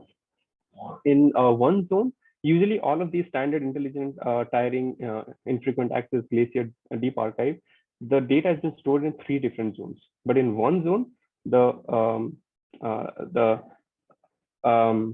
criteria is that it is stored in one particular zone, and once you access the data, it is really fast. So that's the purpose of one zone. In Glacier, there is archival data. I mean, not so old, but and kind of a medium old sort of a data is being stored in Glacier. So basically, the differentiation from the deep archive is that the retrieval charges are in minutes or hours. Okay, I mean it is in minutes because the data has been downloaded. So in minutes, and the charges are in minutes. But in deep archival, as the data is very old, and it usually takes a lot of time to download the data, so the charges are in hours, not in minutes. So that's a very basic overview of S3 and that storage classes. The next services that we haven't spoken about in our class is AWS Glue. And the reason I mentioned this is because, as I mentioned, that in our organization, they use AWS as a service, and we use AWS Glue. So basically, what exactly Glue does is that once the data is put into S3, the Glue is more of an ETL extract, transform, and load. If anybody is from database, or if anybody is aware of databases, so it's ETL stands for extract, transform, and load. So basically, this ETL Glue job takes care of that. It generates the metadata. You can call it as a data catalog, or metadata repository. You can call it anything, but that's what the goal is for AWS Glue. And also, you can schedule these ETL jobs inside this Glue job. So basically, it modifies, or it makes your data readable and queryable. So that's what AWS Glue does. The next is Amazon Athena. Athena is kind of an interacting query services, and it's kind of an SQL that you can use directly from S3. So once your data is there, and once your data is in a readable format, or in a format that can be queried, Amazon Athena, you can use it, and you can use it as an SQL services. You can query it, you can see the logs, and you can use Amazon Athena. So that's what SQL or Amazon Athena is being used for. Amazon SNS is something that we have already spoken about. It's a simple notification services. It provides a low-cost services for delivery of messages. Okay, and there are two types of services primarily, which is application to application and application to person. I think application to application, correct me if I'm wrong, it basically delivers messages between different services or applications inside AWS, what we use. Okay, and in application to person, the notification is usually triggered from the application to the end customers. Okay, and it's and the application to person is usually push notification, where the notification is sent in bulk as an email or as a SMS. So that's what Amazon SNS is all about. So yeah, Amazon VPC, I think we have spoken about, so I'm not taking over. I just wrote it, and then I saw that it is for something different than what we have done. So that's all from my side. And again, CloudWatch is something that has been primarily used for monitoring. It's being used by developers, engineers, and managers. Wherever they can use it, they can generate logs, they can monitor, they can take an action. So that's what CloudWatch has been used for. Cool, Suresh. It's good. Yeah, sorry, I was a little fast, but any questions? Yep, guys, I feel that Suresh has really a knowledge into AWS with some extra services also. Feel free to ask if you have any doubt, any question, whatever I have explained. If you want to ask the question with that also, I'm here. Suresh is also here. You can ask the question.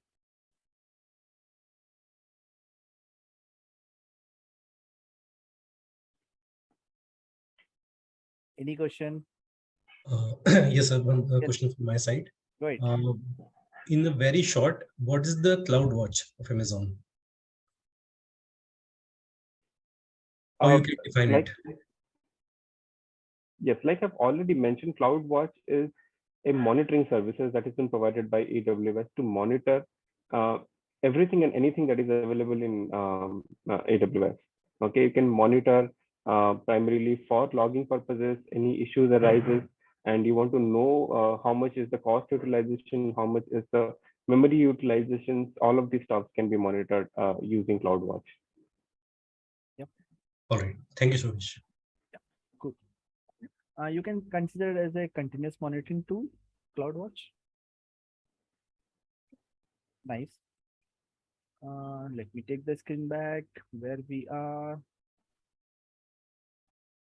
We were here. Yes, Sovesh, you have provided the very good presentation. I'm giving a 6 point to you. Okay. Anil and Parth, who is available here? Parth? Hello. Yep. Parth, over to you. You have a topic related to the database, which we have discussed into our classroom. You can take it, please. Sure, sir.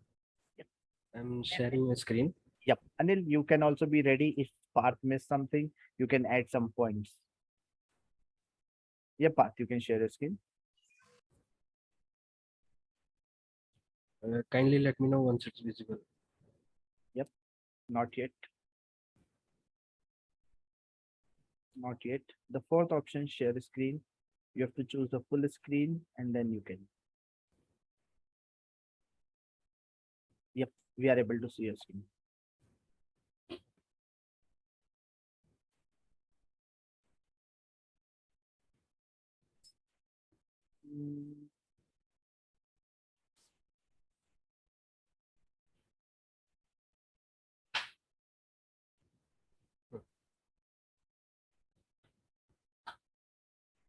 But you shared it, but it still not yet came.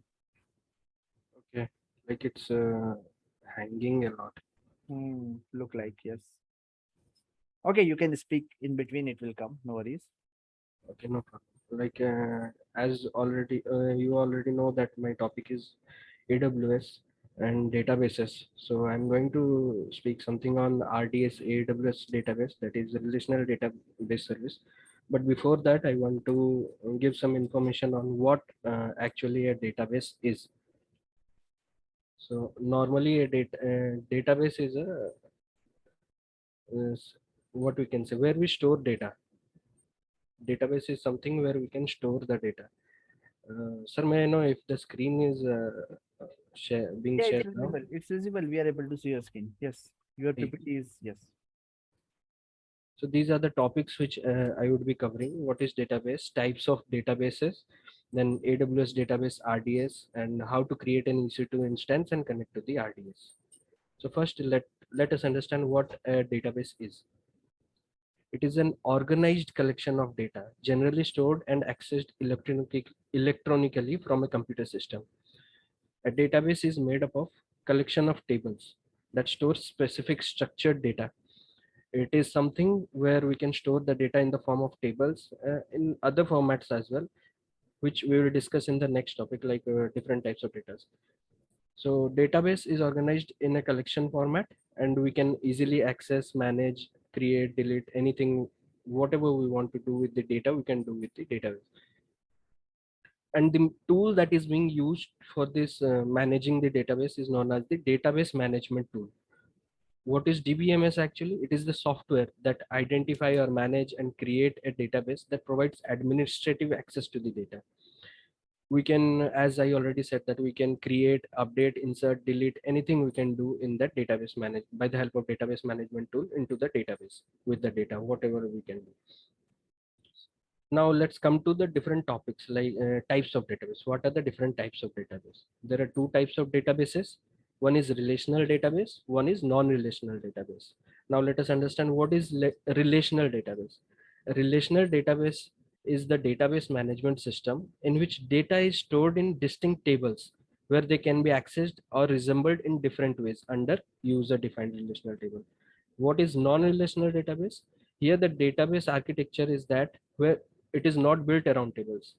Relational database, it is built in tables, table format. Non-relational database, it is not in table format. It is unstructured, we can say, or semi-structured. Here we can store large amount of data. Now there are some differences I have also attached to this, which we can go through, like what is relational database and what is non-relational database. In relational database, a database based on the relational database model of the data as proposed by EF code in 1970. And here are few others. A type of database that provides a mechanism for storing and retrieving the data that is modeled in very way other than the tabular relations. In relational database is also called as SQL database, whereas non-relational database is known as NoSQL database. Here, tables can be joined together. Here, there is no join concept because there is no tables. It is unstructured format. Use of SQL. Here, we can use the structured query language to query the data, but here we don't require any query language. Cannot be categorized further. It cannot be categorized because it is in the form of table format. Whereas types this in non-relational database, it can be categorized in the form of key value, documents, column, and graph databases. Like we can use graphs and files like that because it is stored in unstructured format. Help to achieve complex querying, provide flexibility, and help to analyze the data. As it is stored in the tabular format, it helps us understand easily, like it will have rows, columns, so we'll better understand and analyze the data easily. Here, work well with large amount of data. There are large amount of data, it reduces latencies and improved throughout. Let us see some examples what are relational database and non-relational database. So the examples are MySQL, SQLite 3, and PostgreSQL. These are the examples of relational database. And non-relational database, Cassandra, HBase, MongoDB, and Neo4. These are non-relational database. These are few differences. Now, as we have covered the what is database, non-relational database, and relational database, let's move on to the database service that Amazon provides. Amazon provides with a database service known as RDS, Relational Database Management System. This is known as AWS RDS is fully managed relational database service in the cloud. It manages underlying hardware, OS security, and software patching, automated failure detection, and recovery for you. We cannot connect directly to the database, but sorry, my bad. We can connect directly to the database with a link of few buttons. Provisions, resize hardware on demand. We can increase or decrease the size of the hardware as per our demand, as per our requirement. Multi AZ deployments. We can deploy any A to Z deployments, like any deployments we want, we can deploy in this database. Create and read replicas. Like we can replicate a table, we can create a table, we can do anything we want with this database. What are the benefits that we have from this RDS database? Automated minor updates, multi A to Z deployments with single click, automated recovery in the event of failure. Let's suppose due to some failure, we have lost the data, but if we are using RDS service, it will automatically recover the data. Automated backups, there is no need to create we have a manual backup system. However, RDS provides an automated backup also. It automatically creates snapshots and keep the database ready so that we can use it in future if there is any mishap. It manages underlying OS and security as well. So it provides a dependency on AWS. Like we need not have to do everything. Everything will be taken care by AWS. Now let's see how we can create an instance, or we can create a RDS and connect it to the EC2 instance. So first will be create an RDS. I have created an RDS and kept as well. Let me show you. So I have already kept it, just showing how to create. So this is the standard format. Create a database. We'll go to the RDS service, then RDS, then create a database. There we can select standard create MySQL. I am taking MySQL database for this presentation. Then the community, the latest community I have taken. Templates free tier I have taken. DB instance identifier Minimouse is the name of the username I have given admin, and then auto generate password. I am not taking giving myself. I am taking auto generate password as a security purpose. This is a safe purpose. Like we should always use this one, auto generate password. Then bustable classes. This is instance configuration. 2 CPUs, 1 GB RAM, which is the normal by default I'm taking. General purpose STD. Allocated storage I have taken 10 GB. I have taken enable auto scaling I have taken, and maximum storage threshold up to 22 GB it can expand. if in case it is required. I have not connected any instance because we will be connecting the instance from EC2. The default VPC I have taken, and everything I have taken default. Here public access, I am providing public access so that everyone can access it. Existing VPC, the default VPC I have taken.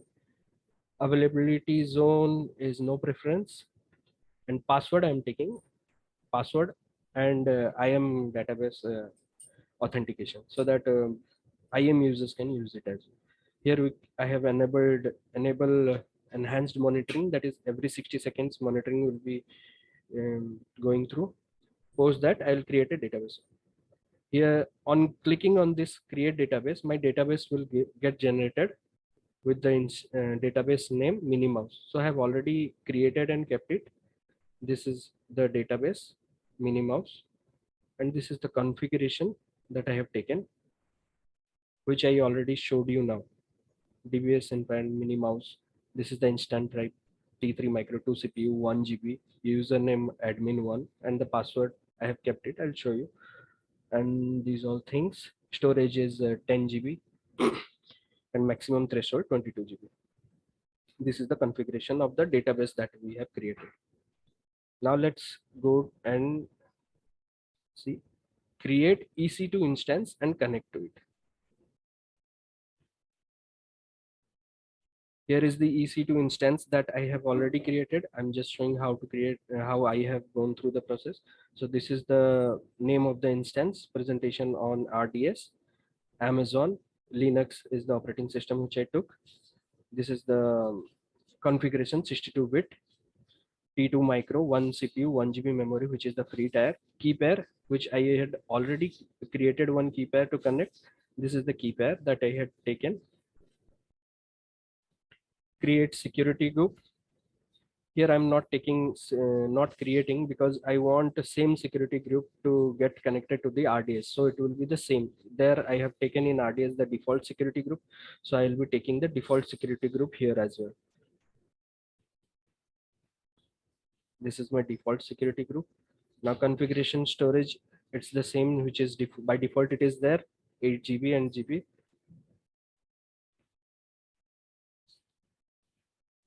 The rest everything is same.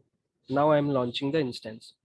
Post clicking on this instance, my instance will be created. So I have already created the instance and kept it. This is the instance. Now let's go and connect it. On clicking on the instance ID, we'll go to this page. Here we can click on connect and get connected to the instance. Portal. Now we have to install what we have done. We have created an RDS, we have created an EC2. Now we have to run MySQL in EC2 by connecting to the RDS which I have created. How will we run? We have to first install the MySQL in this EC2. In this machine we have to install. I have already created the installed the MySQL configuration. For that, what is the command I have used here? This sudo yum y install MySQL. This is the command I have used to install the MySQL. Post that, this is the command I have used to connect to the endpoint RDS.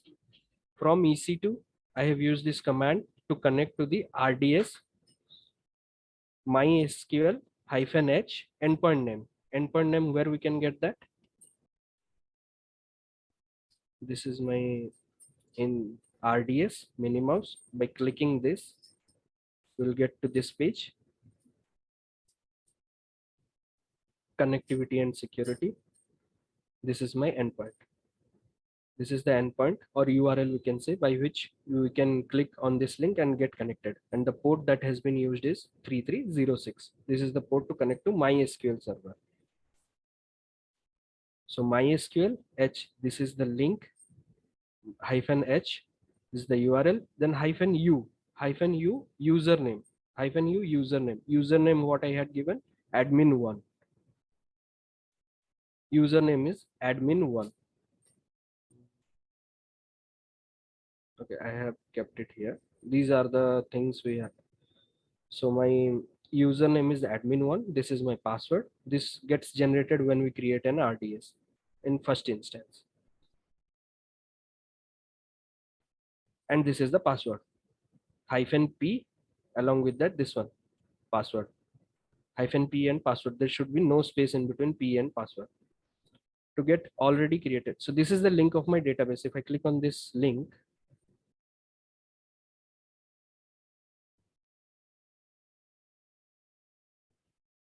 I will directly get connected to the database which I have connected.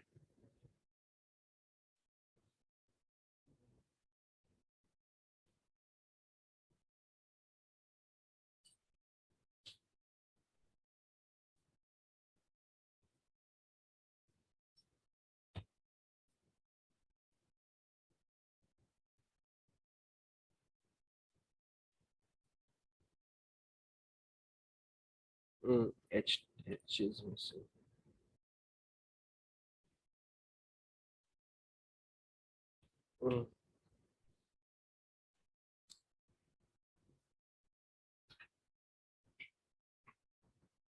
Parth, what happened? What's the problem? That link, I missed the HTTPS H. I missed. Okay, okay, good.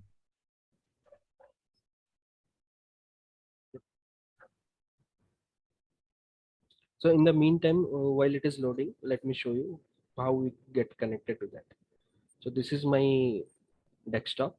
From here, I created an AWS account, which I'm using. From that AWS account, we use the default VPC, the virtual private cloud. And through that, we connected to the Amazon instance, EC2 instance. Now from this EC2 instance, we are trying to connect to the RDS, Amazon RDS, relational database, which we just created. So this is how we are going to get connected to the RDS from my local machine to Amazon EC2 instance, from EC2 instance to the RDS.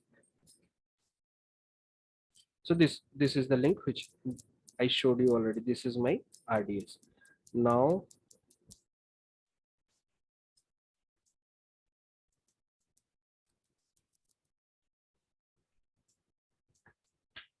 once we get connected to the RDS, we will be we'll run some queries here.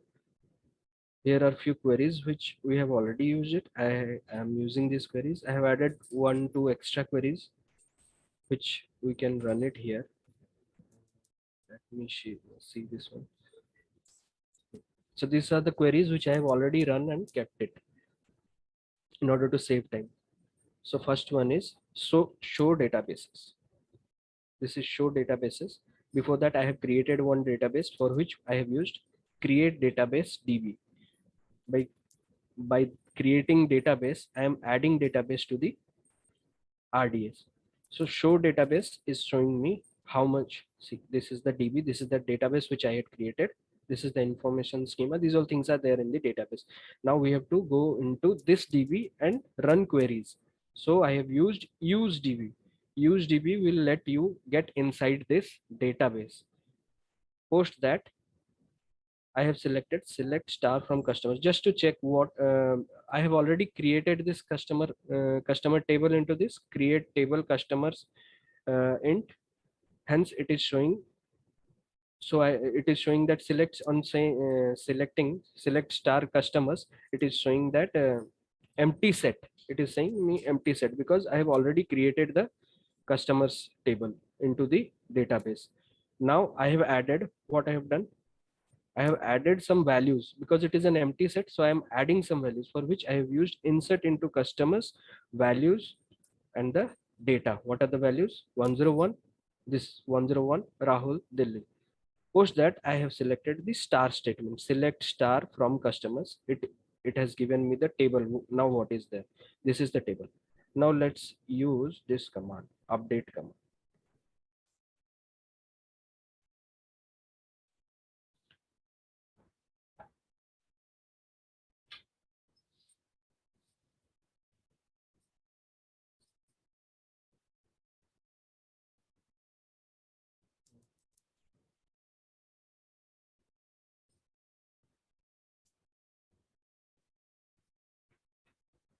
What?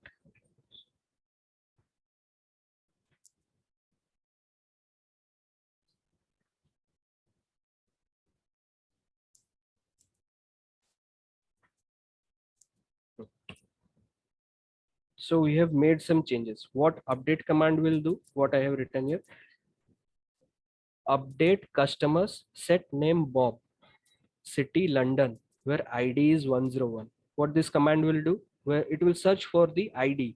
Wherever the ID is 101, it will update the name to Bob and the city to London. Whereas now the name and city is Rahul and Delhi. Now let's see what does our table has. See, previously it was 101 Rahul Delhi. Now it's 101 Bob London. It updated the table. This is the command we can use, update, to update the table. Now we can use this command, delete command.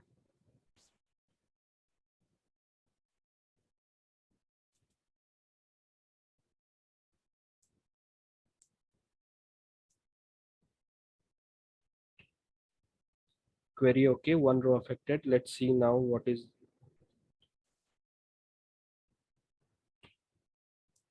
empty set. As we have deleted this one, so it is showing that there is a table named customer, but there are no values, no rows. That's why it is saying empty set. So there is one more command I would like to share, truncate.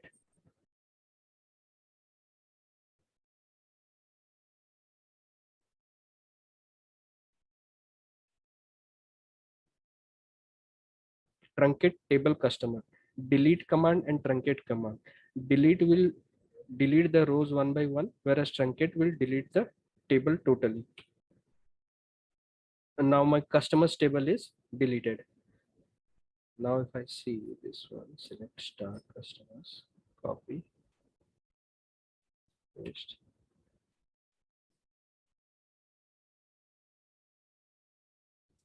Table query okay, 0 rows, MySQL select star empty set. Why is it showing? Because truncate command, what it will do is that it will delete the table, but the space for the table will remain. Hence it is showing that empty set. In order to delete the this one, we can use drop table custom.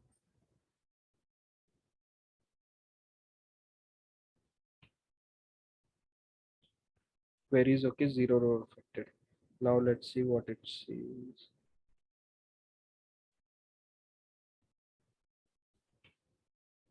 Error, because it now the table has been deleted. So there is a difference, like delete command will delete the rows one by one. Truncate command will delete everything from the table, but for the space for the table will remain, and drop command will delete everything. It will delete the table as well. Now we have MySQL and database. Now if I drop the database, drop DB,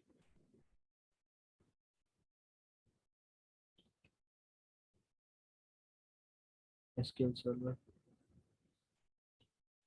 Okay, let it be. We can say drop database. Drop database DB.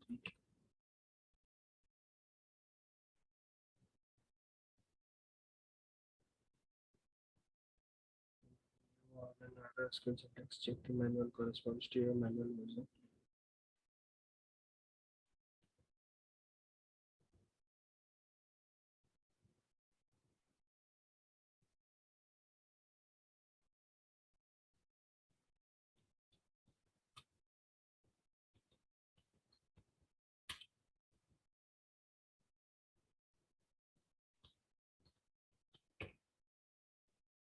Showing me error. Okay, we can Database spelling. okay.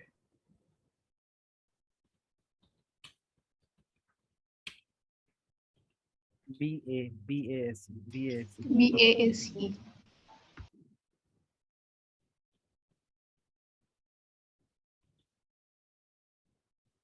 DATA BA. A is missing.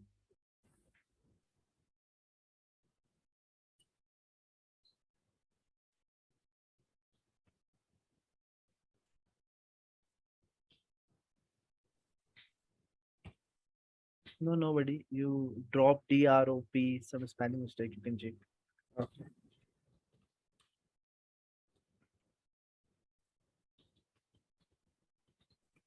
BAS, हाँ ठीक है. DB.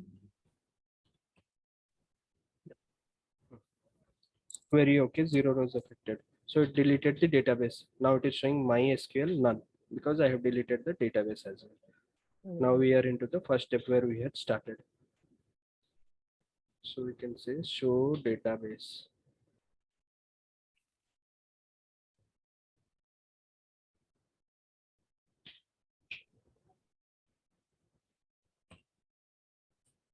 The DB database has been deleted. So this is how we can get connected to the RDS through EC2 instance. That's all from my end. Thank you, everyone. Cool. Guys, any question for Parth? Anyone? Any question? Ajmal, Ganesh, Minu, do you want to ask? No? Okay, cool, nice. Let me take the screen back. Sure, sir. Parth, it's a really very good presentation. I feel that you did lots of practice. Because of that, you are able to perform all these activities. Okay, cool. And this is how the same thing I have explained you into the classroom as well. Very good. Okay, keep it up. Explore some other topics as well. Okay. Sure. Yeah. Sanendu, Saddam, Shiva, anyone is here? No, no one. Okay, Rihan is here. Rihan? Yes, Vikas. Rihan. Okay. Your topic is ELB, Elastic Load Balancer. You have to create it to Nginx or Tomcat, Apache, whatever you want, two Yes. instances, and then drag hit on the load balancer, and then the traffic has to be distributed into one environment, one EC2 machine to another EC2. Okay. Yes. Cool. Good. I'm stopping my screen. You can take this back. Sure. Student, whoever is facing any of the issue related to ELB, Rihan is the person who will give the answers. I hope my screen is visible to all of you. Yep, your screen is. Yeah. Hi everyone. I'm Anwar. I'll be going through the Elastic load balancers in Amazon Web Services. So basically, first I'll explain what is ELB. Like it is Elastic Load Balancers. What exactly does that mean? Like we have only one machine in our one server in our environment. So if repeatedly the load is increasing, the machine will go down sometime in future. But to avoid that failure and avoid the loss, what we are going to face, we generally use the elastic load balancers, which divides the incoming traffic from the internet to the servers, which divides it equally to many machines. Like in elastic load balancers, we generally have more than two machines or more than one machines to be exact. Like we generally don't have only one machine, because if we have only one machine and we are using load balancers, then there is no use of using the load balancer, because it will direct the traffic right into the only one machine which we will be using. So we are using two or three machines generally in elastic load balancers. So that if one machine is down, the load can be divided into the other two machines. So basically, I have created the load balancers. So I'll just demonstrate. Rihan, how many machines you created? For three machines I have created. Very good. Very good. I teach one. I give an assignment for two, and he created three. Very good. So basically, these are my three machines. So I have configured it as required, as you explained in the class. So Can you basically, show your all the three EC2 machines, please? yes, sure. I'll show it to you. So this is the load balancers. So first I'll go through the theory a little bit. So basically we have different kinds of load balancers in Amazon Web Services. So basically the first one is application load balancer, which is used for the application load balancing, and one is network load balancer, and which is used for the to balance the load in network, and one is gateway load balancer. And the one we are using, it is classic load balancer. The classic load balancer is a combination of all the three above. So we generally use the classic load balancers. And so I'll show you my all three machines. So yeah, so these three machines I have been using. So I'll just show you. I'll go inside the machine and I'll show you. So basically, for elastic load balancers to work, we generally configure it through the security group, which is there in our EC2 machines. So here, it generally the elastic load balancing is depends on the security group, because it will identify the machine based on the security group which it has been assigned. So basically, you can see the security group here. Yeah, so this is the launch wizard 26 here I'm using, and this is the EC2 machine, like how it was taught in the class. I have created the EC2 machine accordingly. So these are all the three machines. This is the first machine. Yeah, so I have configured the Nginx. I have installed the Nginx using the yum install Nginx command. Then I have modified its index.html file. Generally, the index.html file is the first page and the basic page of the Nginx server, web server. So I have configured it so that we can identify the load is going to all the three machines after one refresh or after one and the second hit. So basically, this is the third machine. So here I have given the output echo. Echo will print this message in the index.html, and when we refresh the page, it will show this message. And if this message is pop-ups in the browser, then the load is going to the third machine. And if this message pops up in the browser, then the load is going to the second machine. And for the first machine, this is the message I have put in. So basically, this is the message you can see here. I'm using the external IP. So you can see here, after I refresh, the load is only going to the load balancer one, and same for the second and third machine as well. So if I go to the load balancer, the elastic load balancer. So the first thing I want you to let you know that in the respective machines, we use the external IP, but in the load balancers, generally we use the DNS name to access the machine. This is the DNS name, which if I copy, which I have copied actually, and this is the name. You can see presentation ELB. This is the name, and it is created in AP South 1A, South 1. So if I refresh this machine, look, here the load is going to the machine 3. If I refresh, it will go to machine 1, then it will go to machine 2, then it will go to machine 3. So basically, it is assigning the load based on round robin logic. So this is you can see the load is changing after every refresh. And to create a load balancer from the AWS UI, you need to click on this button first. Then you can go to the classic load balancer. Here you have the option to create, and then you can give any name. Like I'll give any name, presentation week, and yeah. So after that, this is the button, and rest of the things will be similar here. As I'm using the default VPC, so the VPC I have kept here is the default one. And here, if I go to next, here the most important configuration is there. So my machine's security group is 24, 25, and 26 respectively for each of the machine. So here I need to assign these machines. I need to select this machine, and then I need to go forward with it.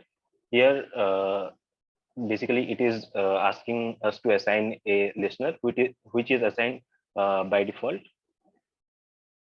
Then here we need to here basically in this page it shows like if the machine is down for these many seconds, then it will return this message, like if the machine is not responding within 5 seconds in the interval of 30 seconds, then the machine is down, and it will show the message as machine is down, and it will let the user know. And yes, here one of the most important page after the security group is you need to select the machine. The machine you select, the security group you selected, based on that the machines will be available here.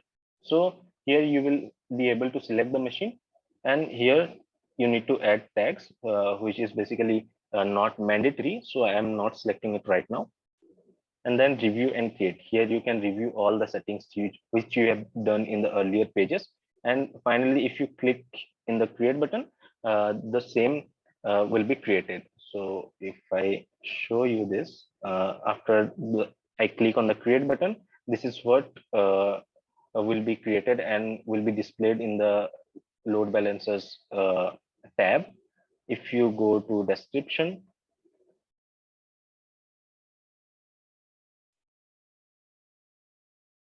yeah, if you go to description, here is the DNS name. You can use this DNS name to access the machine through the load balancers. Yeah, I hope my explanation was clear to you. That's it from my side. Thank you everyone for your time. Cool. Anwar, Rehan, it's very good. Okay. Guys, ask the question if you have anything for Anwar. Because I feel some students face the problem in this practical, okay, in this assignment. Anyone is still facing the problem, or everyone has completed the assignment? Yes or no? If no, then no worries. You can talk in our group with the Rihan and get that fixed, please. Okay. Or in the Monday class, at the end of the class, if you face any of the problem into any of the practical, let it get complete. As well as we will do the workshop on the after completing the topic, and then we will make sure we will fix your all the assignment if you are facing any of the problem. Cool. Yeah, you can ask me anything about the other practicals as well. I'm good with it. Very you good. can ask me. I'll help you with it. Good, very good. This is the confidence I needed. Okay.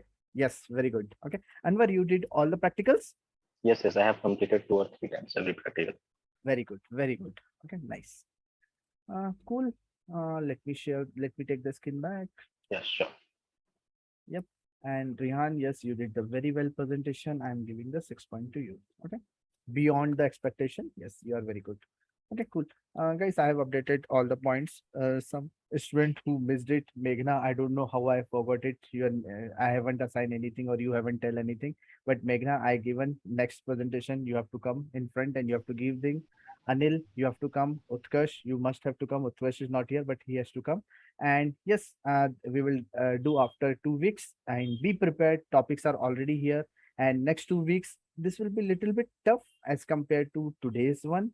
But yeah, prepare from today itself. Whatever the topic you want to choose it and let me know at the end of any of the class. Okay. Or next Thursday at the end of the class, we will discuss and we will assign someone any of the name to the particular topic. Okay. And if you feel any of the extra topic which is not written here, yes, you can choose it and we will what we can say, you can present in front of everyone. All good. And one request, if you created any of the resource, if you have any extra resources which is available in AWS, delete it. Okay, please. Yep. Thank you all. Thanks a lot. It's a very nice presentation and I hope you guys have learned something extra because of this pressure. Are you guys agree or not? Yes, sir. Agree. Yes, sir. Right? Because I have to give little bit pressure also. Student will not come by own. So I feel that, yeah, if you prepared one topic, yes, you have to write this topic in your resume for sure. That I feel that Minu is very much comfortable with the cloud at this point. Path is expertise into the database part, right? And everyone, whoever has what we can say, Sovesh, he's good into the AWS services. Yes, he must have to write 5-6 AWS services name into the resume from today itself. Okay, and so on. I haven't taken the everyone's name, but yeah, Nitin is good into the Linux. So Nitin, write Linux in your resume from today itself. Right, sir. Good, very good. Okay, I'm stopping the recording.